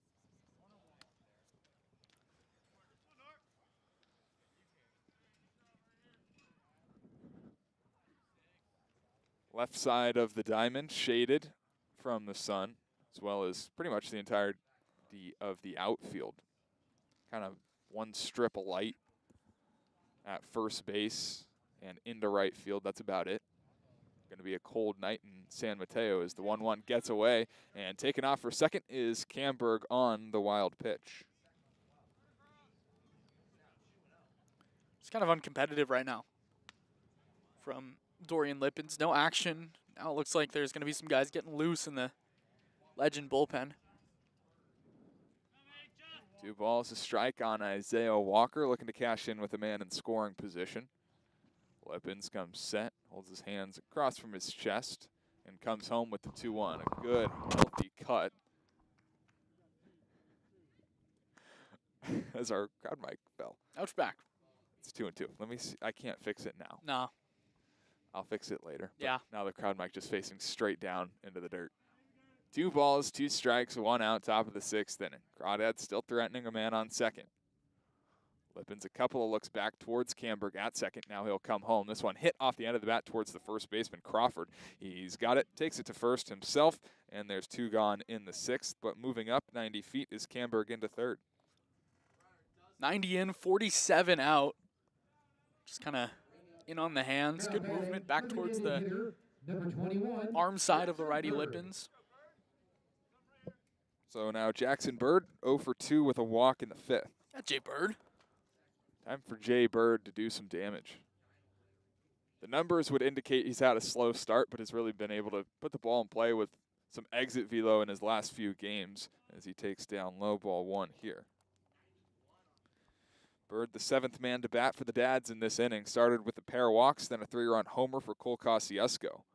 Strikeout of Calvillo, walk for Camberg. He's on third. Swing and a miss for Bird there, and it's 1-1. Another good, healthy cut on a center cut fastball, but maybe just pulled out with that right shoulder. Just missed a little under it.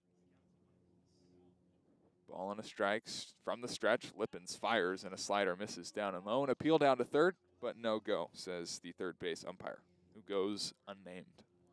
Like the pitch, though. Back foot breaker. Almost got the chase. 2 balls, 1 strike, 2 outs, infield back, outfield straight up. Bird rests the bat on his shoulder. 2-1. Fastball kind of just pulled and down by the back foot of Bird. 3-1. Bird rocking the Jordan 12s. Don't know the exact name, but white and black. A good look. Really, really good look. For the 3-1 pitch. Swing and a miss. Bird went chasing at a fastball well up and out of the zone. He'll kind of restrap the batting gloves and take a moment to himself. No reason for that one. He knows it. Got a little too over anxious. Saw 91. Looked like it was rising a little bit.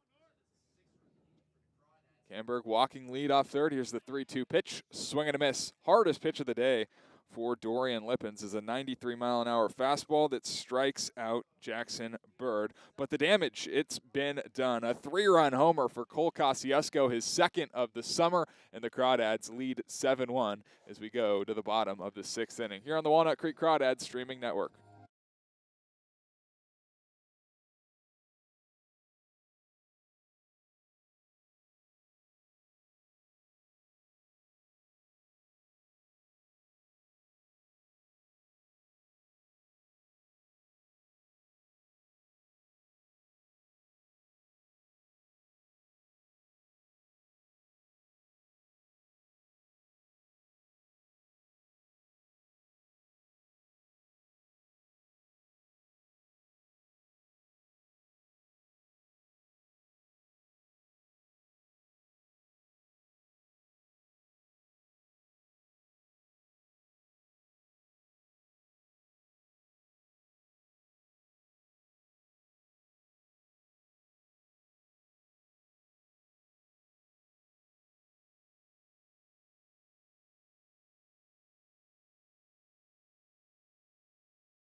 Home half of the 6th inning at the College of San Mateo, 7-1. Crawdads leading as the Legends come to bat. JP Avila takes inside ball 1 out of the hand of Drew Aguiar.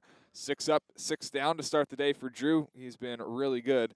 Of course, now 3 strikeouts as this one misses outside. So 2-0 on JP Avila, the number 3 man in the Legends lineup, who's 0 for 2. 2-0 pitch. Check swing, and he went around 2-1. Fastball below the zone was never going to be a strike, and a half-hearted attempt for Avila, but he clearly went around. Yeah, I think Avila just kind of decided before the pitch, he was going to swing. He knows he's a strike pumper, knows 2-0, probably going to get a strike. Didn't. So 2 balls and a strike. Aguiar comes set at the belt from the stretch. Swing and a miss, so or maybe fouled off into the screen, and just an awkward play right there. The backswing may have gotten Akil Beasley. Aguiar went down low with the fastball for the first strike and way above the zone for the second. Avila kind of been all over the place in this at-bat on the swing decisions. 2-2 pitch from Aguiar, curveball taken, strike 3. And the 4th strikeout for Drew Aguiar. Strike. Pumpa. P-U-P-A. Golden. See you later. Emmett Finney. So Emmett Finney, who's 1 for 2 and has knocked in the Legends' lone run. I was back in the 3rd inning with an RBI single. Stands in on the right side. First pitch curveball. A little bit low and a little bit outside. 1-0. Crawdads 3 runs in the top of this inning, thanks to a couple of walks to start, and then the 3-run homer for Cole Casasco. As Finney takes strike 1 on another hammer from Aguiar, and it's 1-1. Aguiar comes set. And the 1-1 pitch, another curveball. So 3 curveballs to open this at-bat, and he's ahead 1-2. A wild swing and a miss from Finney. Kind of let go of the bat with his top right hand midway through the swing. Ball and 2 strikes. Aguiar looking for out number 2. And taken strike 3 called. It brushed Finney off the plate. He has some words for the home plate umpire, but that's 3 straight strikeouts for Drew Aguiar. He's set down 8 in a row. Well, when you're throwing strikes, the home plate umpire is going to start looking for strikes. And so Aguiar, you have it put in the umpire's mind that he struck out the last 2. You have it put in the umpire's mind that he's gotten to 2 strike counts to just about every batter and has thrown 3 balls today. First pitch to the first baseman, Jordan Crawford. Misses high and tight with the fastball, 1-0. So that was the 4th ball, 5th ball that Drew Aguiar has thrown in 3 innings. It's pretty incredible. 1-0 pitch, taken for a strike, fastball 1-1. And so when you have that in the umpire's head, yeah, he's going to call some more strikes, especially when the front door's been there with the curveball, as it has been for Aguiar. You're going to get those calls. It was pretty close, too.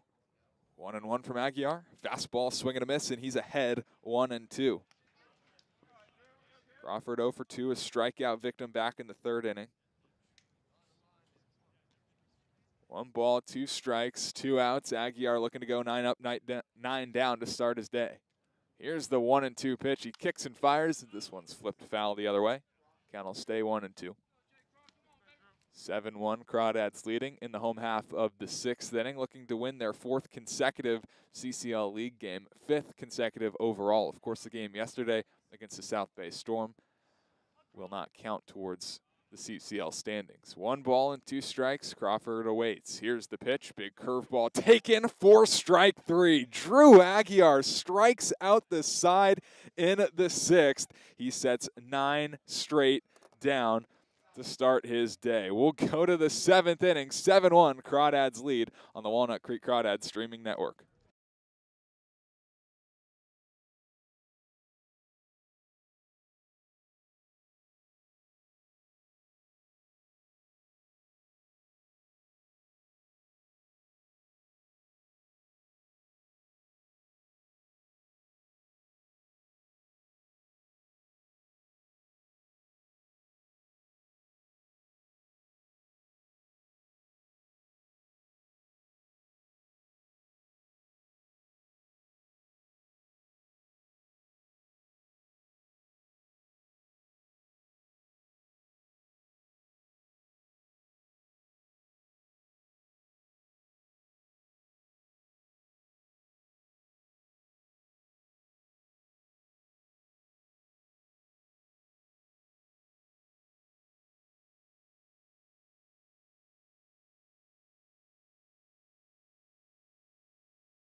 Top of the 7th inning, back at the College of San Mateo, 7-1 the score. Crawdads leading 7-1 as they come to bat. Ben Royo, Nikhil Beasley, and Mark Wolbert due up for the top half of the 7th inning. And a new pitcher for the Legends. It's a right-hander, Nolan Rodriguez. First pitch to Royo is in there for a called strike, 0-1. Rodriguez 0-0, 3 games, 4 1/3 innings, 6 hits, 3 walks, 3 strikeouts, a 6.23 ERA. It's been okay. A 1 home to Royo, high and tight, brushes him out of the box, and it's 1-1. His last outing came against Alameda about a week ago. 2 2/3 innings, a run, 2 hits, 2 strikeouts. He was good in that one. Ball and a strike working from the windup. Royo takes a ball, curveball that bent back towards the plate. Could have been pretty close, but misses a little bit high. So 2 balls and a strike on Royo, who comes into the game for Nico DeFazio. 2-1. Down below the zone. 3 balls and a strike. DeFazio hit by a pitch back in the 5th inning. Had to leave the game. It got him somewhere in the face in a pretty scary scene. So Royo in his first at-bat in a 3-1 count swings through a fastball. Will fill the count. 3 balls, 2 strikes. Got up and in, just stepped in the bucket a little bit. Pulled the hands a little too early. Here's the payoff pitch. Rodriguez from the windup. This one hit on the ground to the shortstop, Quinn. He throws across. It's dug out by the first baseman, Jordan Crawford. And Ben Royo is retired for out number 1 of the 7th. And to be honest with you, you don't hate that at bat from Royo. Hard hit ball right to the shortstop. A guy that's really struggled with a strikeout recently at 11, going into his last 20 at-bats going into yesterday. Struck out once yesterday. You take that, a hard hit ball. Results-based business, yes, but you like the outcome there. So now Nikhil Beasley, 0 for 2. First pitch swinging as he fouls it back and into the protective netting. 0-1. Struck out in the 4th and popped up to the 3rd baseman in the 5th with the bases loaded. 0-1 pitch. Here it is home. Curveball and a late swing from Nikhil Beasley. It's 0-2. Nikhil Beasley kind of struggled with the bat to open up his summer. Has struck out in 5 consecutive games, including today. Looking to avoid his 2nd of the day in an 0-2 hole. Here's the pitch home, down below the zone. Pretty good curveball slider out of the hand of Nolan Rodriguez, but it misses low. A ball and 2 strikes. 1 out, top of the 7th inning. Crawdads looking to expand upon their 7-1 lead. Rodriguez from the windup, kicks and fires. A fastball and misses kind of by the chin, and it's 2-2. Talked about the Crawdads bats starting to heat up a little bit. Past week they've been mashing, and today no exception. Only 5 hits, but they've come at the right time as the 2-2 pitch misses in the dirt. 3 balls, 2 strikes. The past week, Crawdads slashing 277, 370, 439. That's good for an 809 team OPS. 3-2 pitch home to Beasley. Outside, that is ball 4. So a 1-out walk for Nikhil Beasley, and the top of the lineup is coming up Mark Wolbert. Back-to-back games for Beasley. He's reached base twice today. A pair of walks. Got a hit and a pair of walks the other day in his last start against the Seagulls. Starting to see it a little bit better. So Wolbert at the plate, still looking for his first hit. He's 0 for 2, but he's walked twice and takes outside ball 1. Scored a run in the 6th. RBI on his walk in the 2nd. Bases were loaded at the time. Grounded into a 4-2 fielder's choice. 1-0, fouled back into the net, and it's 1-1. So some good swings from Wolbert at the very least. He's not afraid to get that A swing off.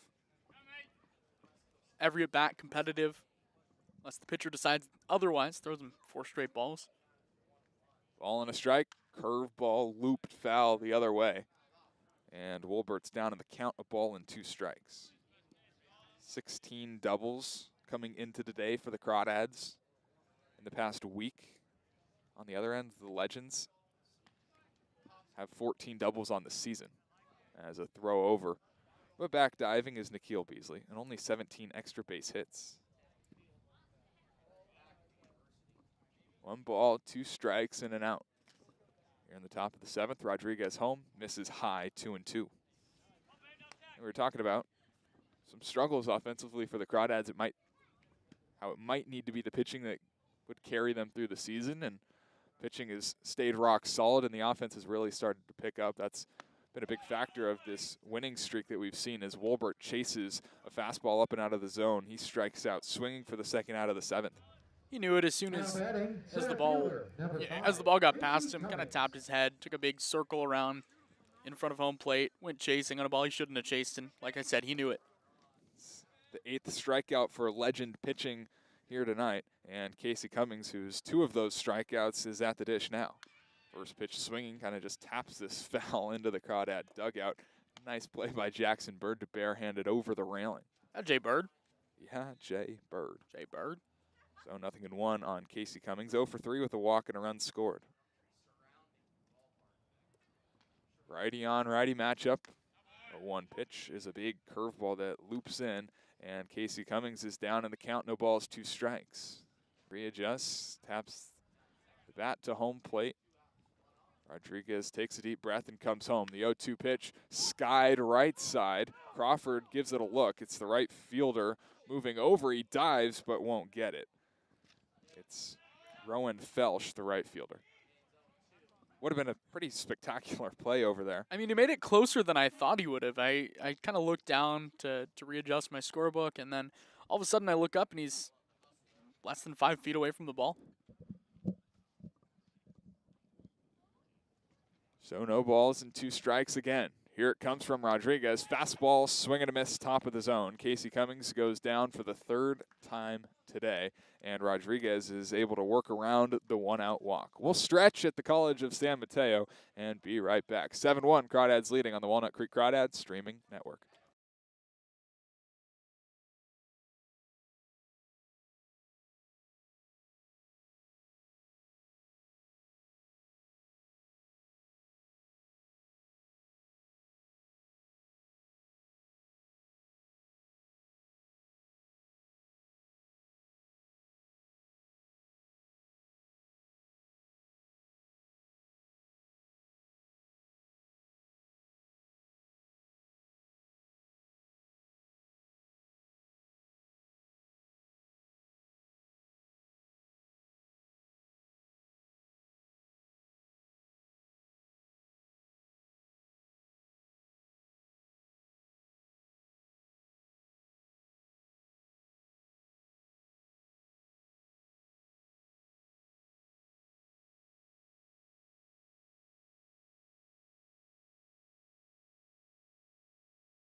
No.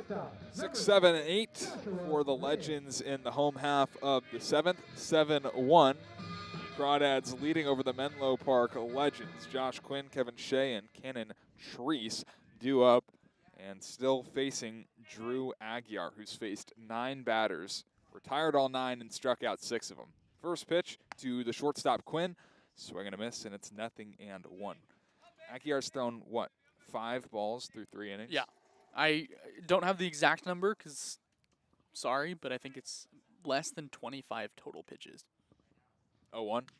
Kind of nubbed foul down the third base line, and Aguiar again ahead, 0-2.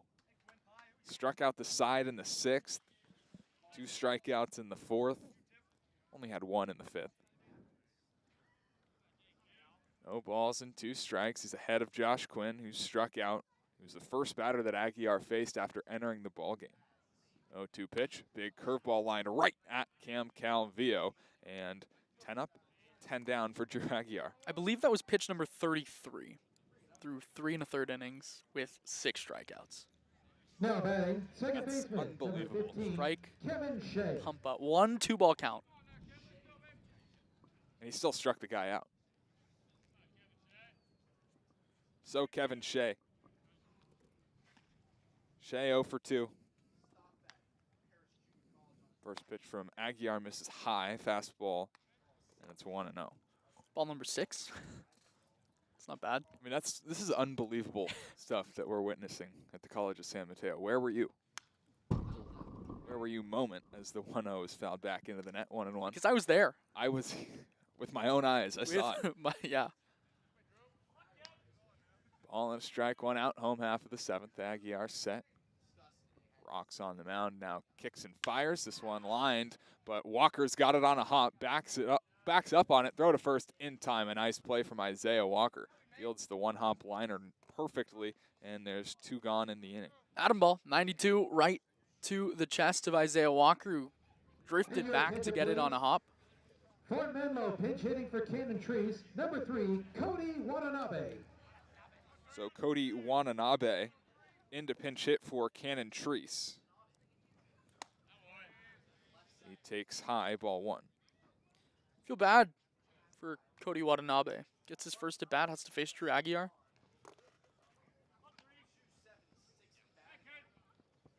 Swing and a miss on a pitch down low, and it's 1-1. Treese was 0 for 1 with a walk and a strikeout. Struck out to end the 4th inning. It was the second strikeout victim for Drew Aguiar, who requests a new baseball and gets one from the home plate umpire. Cody Watanabe, 0 for 11, 2 strikeouts, 8 walks.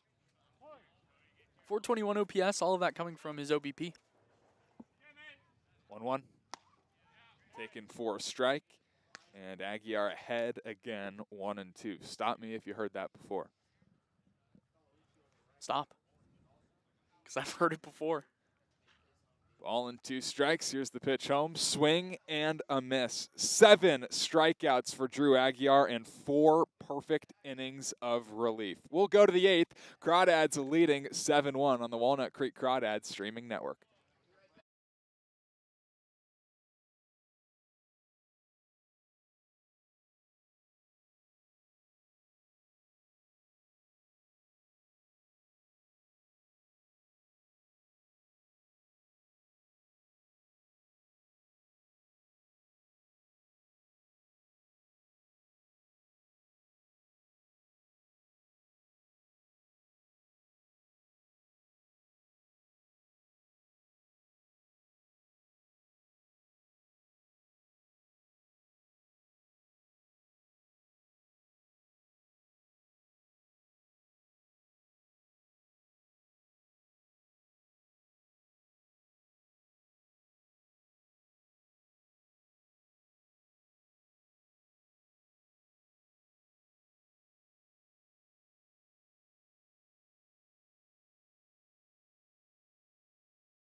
off the inning for Walnut Creek, the first baseman, number 19. Top half of the 8th inning here in San Mateo, California.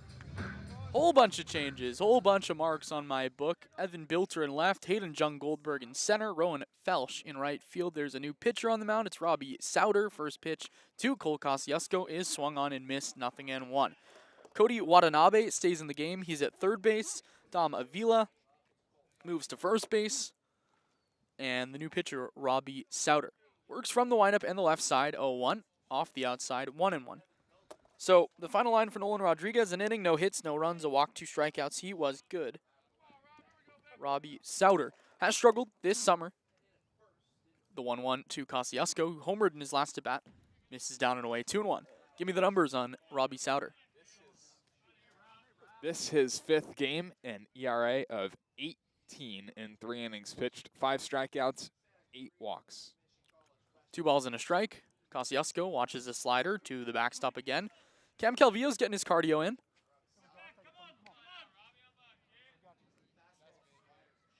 Stay warm. Stay warm, stay hot. Warm because it's cold out. 7 runs on 5 hits for the Crawdads. No errors for either squad. Around 3 hits for the Legends. 3-run, 3-1 up high. Ball 4. Third time that Cole Casasco has reached base today. And Robbie Sauter has struggled to find its release point through his first 5 pitches.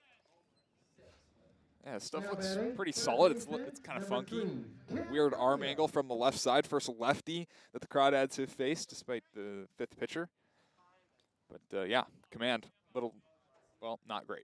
Cam Calvillo struck out last time, swings through a first pitch fastball at the top of the zone. Good news for Sauter, both batters he's faced, he's gotten ahead 0-1. Bad news, he walked Casasco on the next 4 pitches. See if Calvillo works a different fate. Stands in the back of the batter's box with his hands held high over his right shoulder. Throw over to first, got Casasco leaning, but he's back in safely. Kind of goes down to a knee to get back to first base. A little awkward. It's a Bach move right there. It's one that's not going to get called, but definitely a little bit funky. A lot of funk from Sauter, the lefty. Time is called at the plate. Not sure by who. I think it was by Cam Calvillo. It was, and Sauter is not happy. I mean, kicking dirt on the mound, Yeah. stomping around. Yeah. Let him know, kid. 4 balls in a cloud of dust. 0-1, way up high. You like that one? That was pretty funny. What do they say in football, right? 3 inches in a cloud of dust. Yeah. A ball and a strike to Calvillo. Struck out for the first time all summer in his last at-bat. Sauter delivers way outside. Ball 2. Throw back to first. Dom Avila, the new first baseman, is there for it.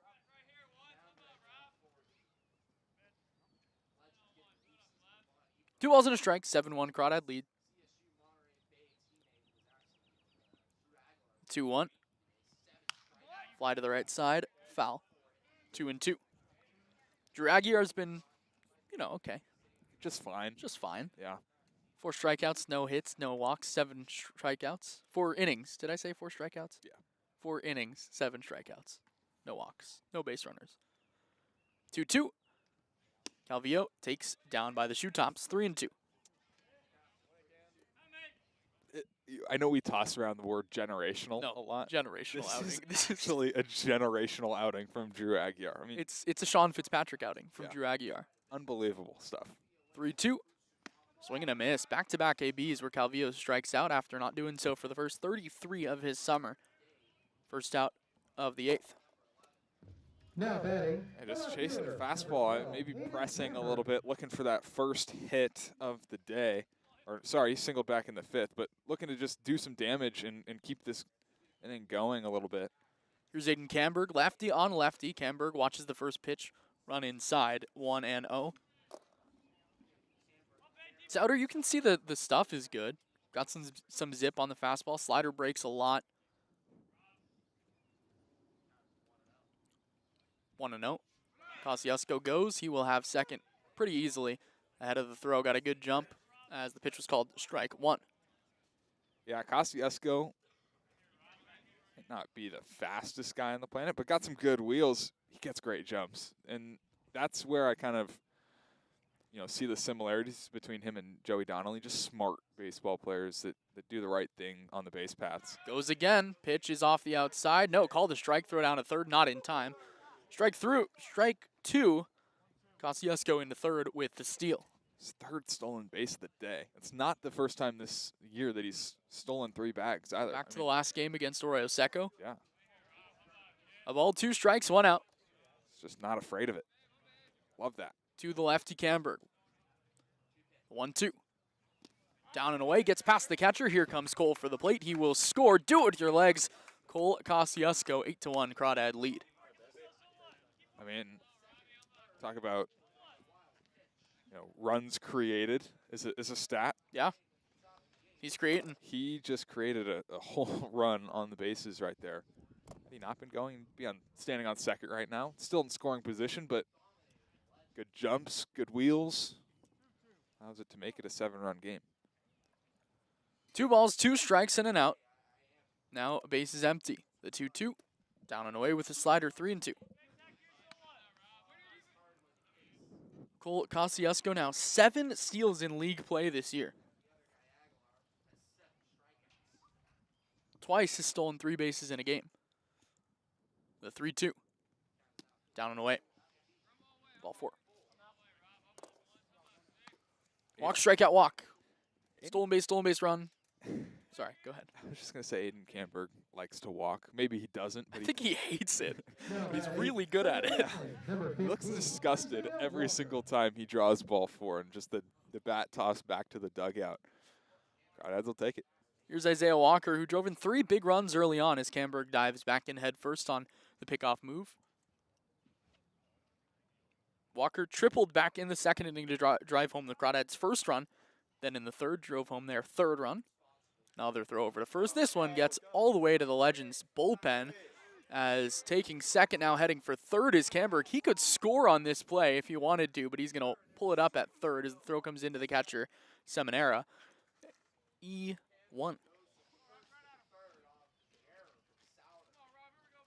Still no pitches to Walker at the dish.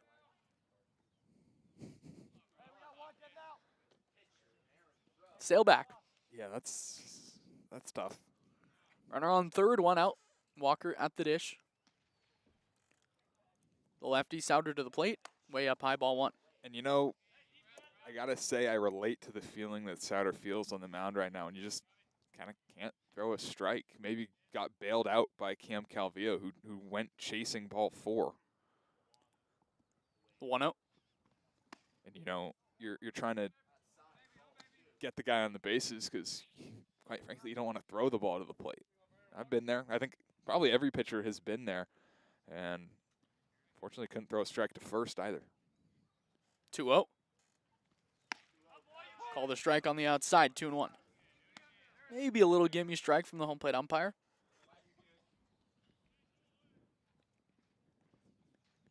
Two balls, 1 strike to Walker. Here's the pitch from Souter. Line drive, left side, jumping. It is over the glove. No, caught by the shortstop. Now he's going to throw back to third. Camberg gets lucky. It's over by the Crawdads dugout as the shortstop, Quinn, jumped, kind of like bumps at Spike, right? The bump was the first touch, set it up to himself, and then spiked it over to third base as Camberg dove in ahead of the throw. A rope from Walker and a nice play by Quinn.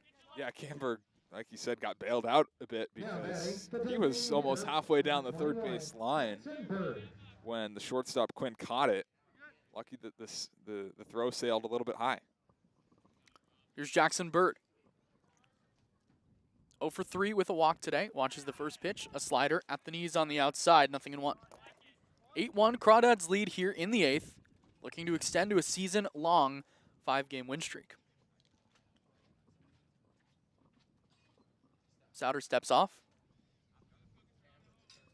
A win today plus a Blues loss would push the Crawdads to first place. 0-1. Down and away. Good stop by Seminara behind the plate. He goes all the way to his butt to get it. That was pretty. That's hard work right there. In an 8-1 game? Yeah, love that. Love it. That's awesome. Catcher to catcher respect, although I'm not a catcher anymore. It's been a while. 1-1. Bird fouls it off the mask of Seminara. 1-2. that's a pitch that Bird wants back. He's had a couple of those today that maybe a hanger, maybe a good fastball to hit that just fouls back in and out of the catcher's glove. Let's see if he can stay alive with 2 strikes. 2 down here in the 8th. The 1-2 is swung on and missed. Good slider. 2 strikeouts in the inning, but a run home for the Crawdads. 2 steals and a wild pitch bring Cole Casasco home. Crawdads lead 8-1 when we come back on the Crawdads streaming network.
New arm for the Crawdads here in the 8th. It's Zach Royce, who throws hard.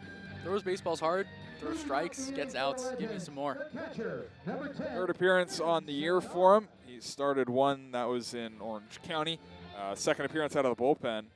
But 9 innings, 9 scoreless innings, just giving up 2 hits. He struck out 9. He's been really good. First pitch to Ben Seminara. Fastball nubbed out in front of the plate to get it. Beasley calls off the pitcher, throws to first in time for out number 1. The final line for Drew Aguiar, he was terrific. 4 innings, no hits, no runs, no walks, 7 strikeouts. And the best part about it, I think if Brant Cummings wanted to use him on Saturday, he could. I was about to say, I think Aguiar probably wanted to go the rest of this game. That's just kind of the guy he is. Rubber arm, give me the ball, coach. Let me cook. First pitch of the second at-bat of the inning to Hayden Jung Goldberg is down low, 1-0. Jung Goldberg from around here, from Palo Alto. 1-0, right on the outside with a fastball, 1-1. So far this summer, 4 for 12, but 2 doubles, 3 runs batted in. Hits from the left side. Royce ready. Separate from the chest, the 1-1. Fastball outside, 2-1. 8-1 Crawdads lead. 8 runs, but just 5 hits for the Crawdads. Really, to be completely honest, the one big hit by Cole Casasco. But other than that, the bats have not been great today. A lot of walks. 2-1, fouled off to the left. I wouldn't argue that they've been They've done great. the job. You're right. Been serviceable. They've done what's been given to them. They've Right. taken what's been given to them, and that can, I think, classify as a good day at the plate. I mean, they've drawn walks and they've capitalized. Cole Casasco hitting that 3-run homer, drawing a walk with the bases loaded. That's all part of it. My worry comes with the strikeouts. 11 strikeouts for the Crawdads. A little too high. I'd certainly say that that's worry of concern, but I mean, let's make excuses. The shadows and the Yeah, sun, there's always an excuse, right? it was tough. A tough day to play. It's cold. Yeah. The 2-2. High and away with the fastball, 3-2. 95. That's firm. Yeah, I like it. I would not want to hit that. 3 balls, 2 strikes, 1 out. Royce's 3-2 is tapped up the middle. Royo over to his left, cuts it off behind the second base bag, shuffles over to first. Throw not in time. So John Goldberg just works a hard 90. Yeah, sometimes that's all it is. You know, it wasn't hit hard off the bat. I don't think there's anything Ben Royo could have done differently. Can't really charge that one. It's Number 9, bouncing Rowan pretty Fell. hard at you on the turf, although not hit hard. Has to wait for it. And good hard 90. Pays off. Here's Rowan Felsch, who's had a good day. 2 hits and a strikeout. Royce from the stretch, first pitch, fly to the left side. Right there, though, is Aiden Camberg, the left fielder. Reaches up, nonchalant to make the catch for out number 2. Earlier, you were telling me you were enjoying yourself quite a I bit. still am. I still would prefer this over hot any day. Okay. Any day. Okay. Now batting, left think fielder, hot with number shade is 17, okay. Evan Bilter. That's my stance. Hot with shade is okay, so the stuff isn't overheating. Right. Yeah, that's fair. That's my only worry, but the heat I'm fine with. Evan Bilter for his first at bat loops one to right field. Coming in is Wolbert, will not be able to make the catch. Jung Goldberg stays at second as Wolbert gets it in quickly. A good throw over to third. A knock for Evan Bilter. Second of the inning for the Legends. Yeah, not wasting any time. Not hit hard, but it's a game of results. And your It's attention, a good please. one there. For Menlo, pinch hitting Able for to just Emmett drop it Finney. down. Number 12. I'll bring up Trevor Harmon, the catcher, local product from Pleasanton. Place you're familiar with. I am. 2 for 12 on his young summer. 7 strikeouts. Watches a first pitch fastball dive off the outside. 1-0. Emmett Finney goes 1 for 3. A pair of strikeouts and a single, an RBI single. 1-0. Fly to the right side. Foul. 1-1. Crawdads lead 8-1 here in the 8th. Trying to, the Legends, I should say, trying to put together a little sustained run here late as this one shatters the bat. Out to get it is Royce. He'll run a couple steps, underhand to first, and end the inning. The bat just exploded. Oh my goodness. Ouch bat. Led to the 9th, 8-1 Crawdads.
Feeling like Cade Cushing here in the 9th. 8-1 Crawdads lead. Trumpets in a 7-run game with Kayvon Ebron, the new pitcher for Menlo Park. 3.38 ERA, making his 4th appearance of the summer. Just 2 2/3 innings, 5 Ks, 4 walks, 3 hits allowed. Last time out against the Merchants, went just 2/3 of an inning, gave up a run on 2 hits and 2 walks. He'll face Ben Royo. First pitch to Royo is on the inside corner with a fastball for a strike. He replaces Robbie Souter, went an inning, gave up a run, walked 2, struck out 2. Getting a little cold. Just a little. 0-1. On the outside, strike 2. Sherback. Why not you? No balls and 2 strikes from the big lefty Ebron. 0-2. Down by the feet, 1-2. 8-5-0 runs, hits, errors for the Crawdads. 1-5-1 for the Legends. 1-2, big curveball, slips up high, 2-2. I say Frio. What does that mean? I'm cold. It's cold. I'm trying to think if I know how to. Yeah, I know how to say it's cold in Japanese. The 2-2. It's not how you say it. 2-2. Swing and a miss. Fastball got it past him. Crawdads have struck out in every inning of this game except the first. And Royo strikes out swinging to start it. Now batting, the catcher, Samui ne. 37. It's very cold. Beasley. Nice, bro. Yeah.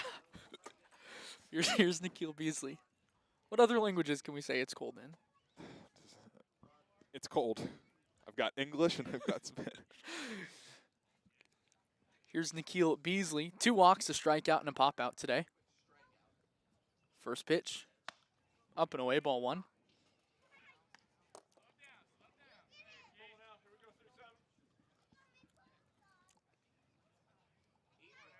One 0.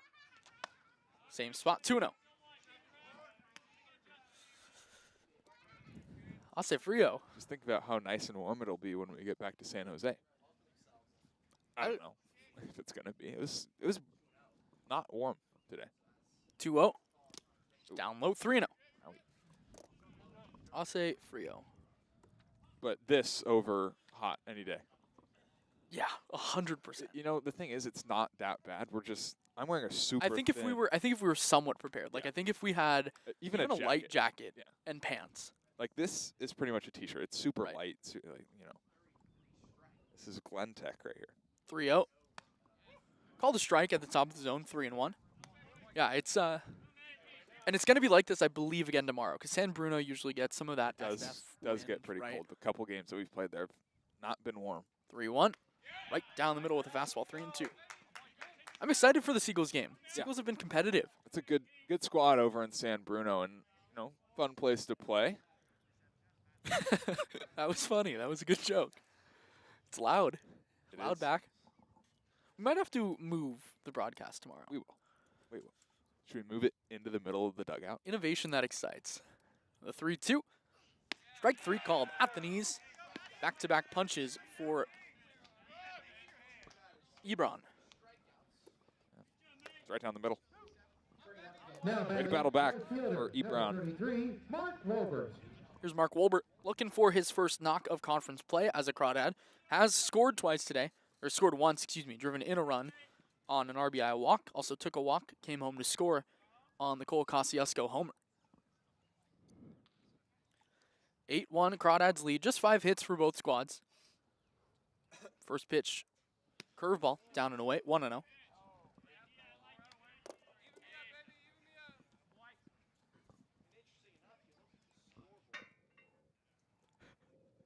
Ball and no strikes. Down low, 2-0. I'm excited to get some new interns here the next couple days. Bring some Oregon friends. Go Ducks. Go Ducks. It's mostly Duck It is. broadcast. Intern crew. Yeah. Go Ducks. Let's go. 2-0. Runs tight, 3-0. Is Sko. Let's go Ducks. Yeah, but that's not like an Oregon thing, right? Not Oregon exclusive, but like if you say SCO, everyone knows what you're talking about. You Just don't even need let's to say go. SCO Ducks. It's just SCO. SCO, baby. I mean, people say like, what, hook 'em for Casey, right? Yeah. 3-0. Oh. Hits him. Would have been ball 4 anyway. Might have been a walk. Either way, he's on first. OBP rises. I've just heard, you know, SCO shows. Now SCO batting, bags. center fielder, number 5, Casey Cummings. So when I hear SCO, I just think let's go. Okay.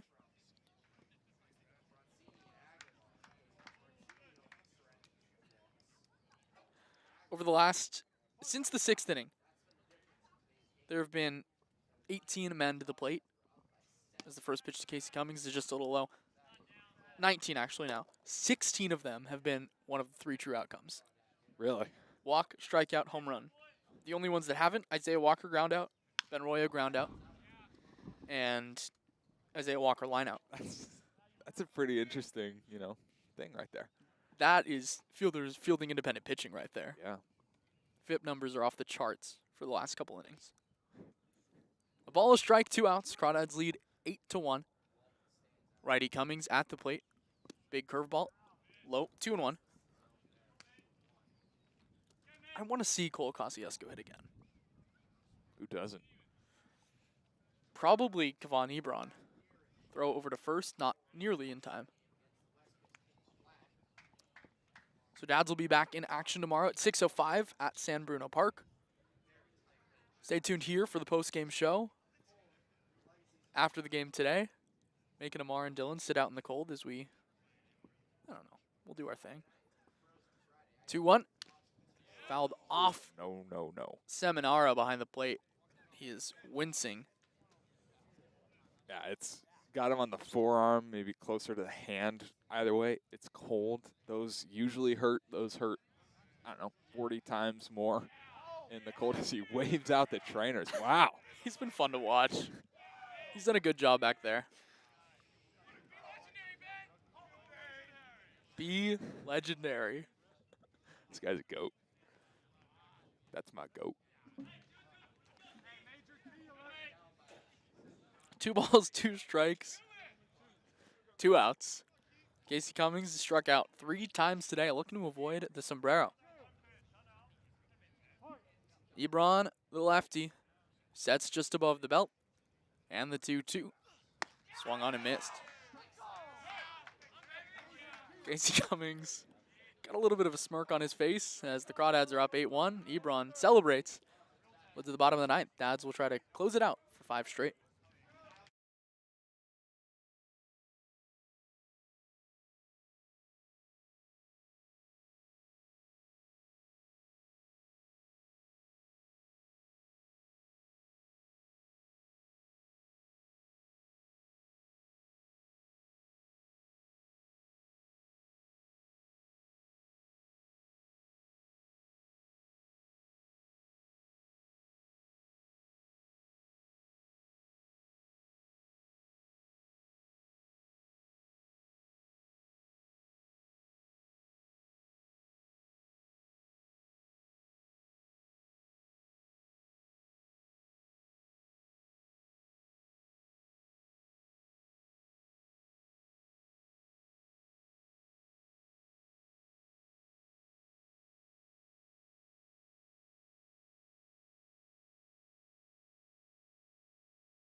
Bottom half of the 9th inning, Dads lead by 7, 8-1. The score here in the 9th, it's going to be Drew Avila to hit against Zach Royce. First pitch, fastball up and out, ball 1. That's not his name. What is it? Dom Avila. I got you, bro. Thanks. 1-0. Wind to the left side, into the Crawdads dugout. Ugly finder. Ouch back. No relation to Dom Kenzone or Dom Fletcher. Maybe a relation to JP Avila on this same team. What about Dom Smith? Nah, probably not. A ball and a strike. Fastball up high, ball 2. I mean, maybe there's some relation there, right? There could be some family tree. Yeah, you never know. Dom Smith's played games in the Bay Area before. Against the Giants, I'm sure. 2-1. Fastball swung over the top of 2-2. Actually, I wouldn't be surprised if he didn't. No, he did. I remember. He did? Very, very distinctly. Did he do something? No. Yes, actually. He dropped a Pablo Sandoval fly ball, and the Giants walked off. 2-2. Delete me. Off the outside edge with 2-seam motion for strikeout for Royce. Yeah, I see 2 fastballs from Royce. 194, 95, a little bit more straight. 191, 92 with some arm side action, changing lanes. It's illegal at that speed. Here's Josh Quint. 0 for 2. His was hit by a pitch. Swings over the top of the first pitch. Not quite sure what that was. It was Cutter? nasty, whatever it was. Cutter looked like, yeah. So is that 3 fastballs? 3 different fastballs that we've seen over the last 4 pitches? Yeah, this is impressive. Here, this one kind of flared to left field. Camberg started back, now comes in on the run, makes the catch for out number 2. Dad's 1 out away from, at least for the time being, securing first place in the CCL North. And your attention, please. For Menlo, pinch hitting for Kevin Shea, number 23, Logan Busey. That'll bring up Logan Musey from Brown University. Ivy League GOAT. First pitch. Hit high, relatively deep right center field, but Casey Cummings drifts back, drifts over, makes the catch. The Crawdads win. 8-1 final.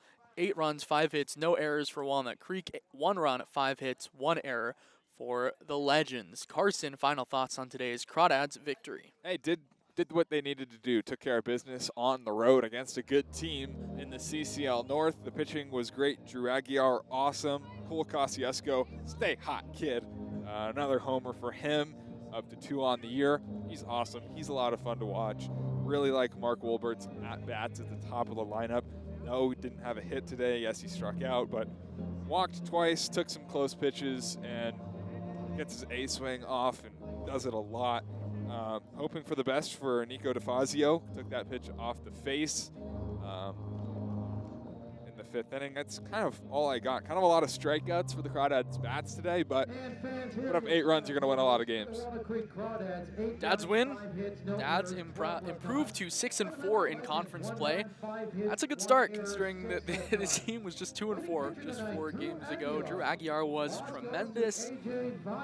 Dads improved to 6-4 and have won 5 straight overall. We'll look to make it 6 straight tomorrow in San Bruno against the San Francisco Seagulls. Stay tuned for the post-game show with Ammar Khan, Dylan Allen.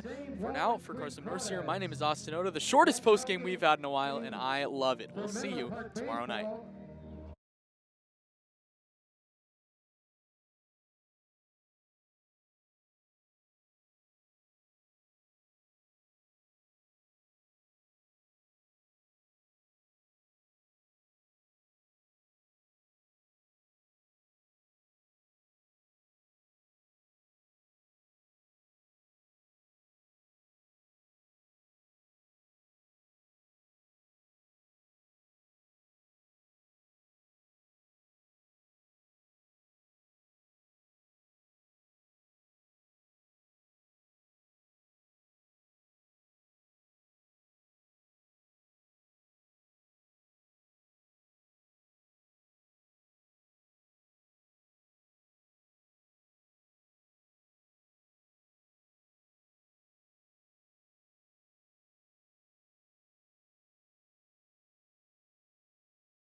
All right, ladies and gentlemen, thank you for joining us here live for our post-game show with the Walnut Creek Crawdads. I am joined by the awesome Dylan Allen.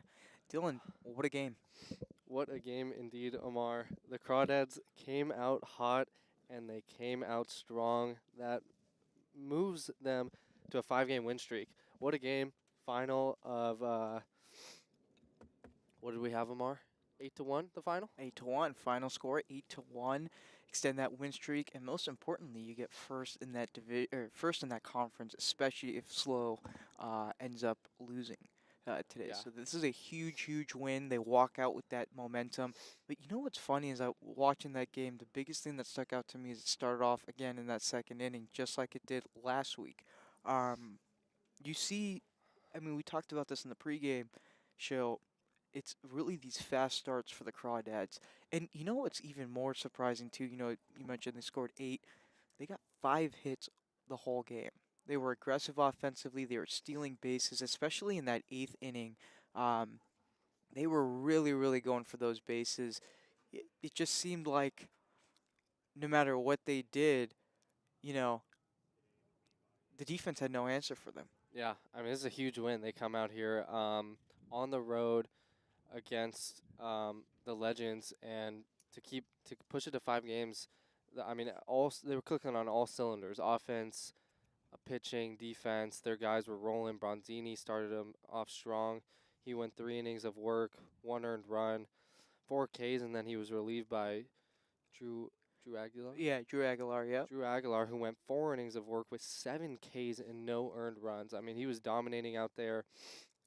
Just had some gross stuff. A lot of movement in his pitches. He looked incredible. So, I mean, yeah, they were clicking on every facet of the game. And you know, this was a Legends team too that, again, last weekend they came off of a 3-0 sweep. You know, they won, I believe, 4 in a row. They were cooking. They were getting, you know, a lot of wins. So the fact that you come in here, especially off a back-to-back, beat a really good team. They have a really good game too coming up against the Seagulls, so that'll be a good game. But I thought this was a good challenge, good test for this Crawdads team, and they just keep answering every single question. Now, joining us is the man of the hour himself, who had a terrific game, and we get to hear more from him. Drew, how you doing? Drew, good. Well. You should be able to just turn it down. I actually don't know. Maybe it's locked. Oh, it was There back. we go. Well, Drew, thank you for joining us. Hell of a night for you today. You had 4 innings, 7 strikeouts, pretty much a perfect night. When did you feel like, okay, I have this down, I'm in rhythm? I can't really put my finger on a specific moment at the game where I felt that way. I was kind of just in my head thinking one pitch at a time, and don't take a pitch off. Yeah, Drew, you were cooking out there. 7 Ks on you, or 7 Ks on the day, 4 innings of work, no earned runs. Quite the performance. What would you say was working out there on the hill? Yeah, I would say kind of just feeling the slope, falling down the hill, and then Nikhil did a great job back there giving me a target to hit. Yeah, and then just trusting the defense, who is always working hard for me. Absolutely. And did you have a particular play, whether it's from you or from your teammates from tonight, that really stuck out to you? Trying to think. That hot shot to second base in my 4th inning of pitching, I think it was, who was it out there? Who's at second base? I want to say, ooh, that's a good question. I want to say it was Arroyo? It was Walk? Yeah, it was Walk. Walker, Great yeah. play. Great play out there, just staying in front of the ball. Mm-hmm. Yeah, right on. Drew, you had a lot of gross movement on your pitches. You got a pretty good array. What's your favorite pitch to throw? First pitch strike, absolutely. There you go. Slider's always a staple for me, but first pitch strike. 7 Ks, he was putting him down. All right. You guys are on a 5-game win streak right now, 4 in the conference. How do you guys keep on stacking these wins? Just one pitch at a time, just trusting the defense and seeing a few pitches at the plate, and I think we'll be just fine. Perfect. Well, thank you so much, Drew. I hope you have a great time celebrating a really great night, and good job. Thank you so Thanks much. so much, Drew, fellas. thank you. Appreciate you guys. So yeah, if you didn't hear, that was Drew Aguilar joining us tonight, who had a phenomenal game, as we mentioned. 4 innings pitched, 7 strikeouts. Just a perfect night for him. We kind of touched on this on the pregame show too. We talked about how the bullpen even yesterday showed up big. Today, was also big. And, Austin and Carson mentioned this earlier in the broadcast, that at the beginning of the season, when they were kind of initially struggling, it looked like the pitching was going to have to take the load the entire season, and then the offense would kind of just have to scrape by. Now it looks like the opposite, where it's looking like, hey, the pitching is doing well, but the offense has taken the next level. What has been to you the biggest difference, as a baseball fan? What do you see from this offense that makes you go, okay, I think this is.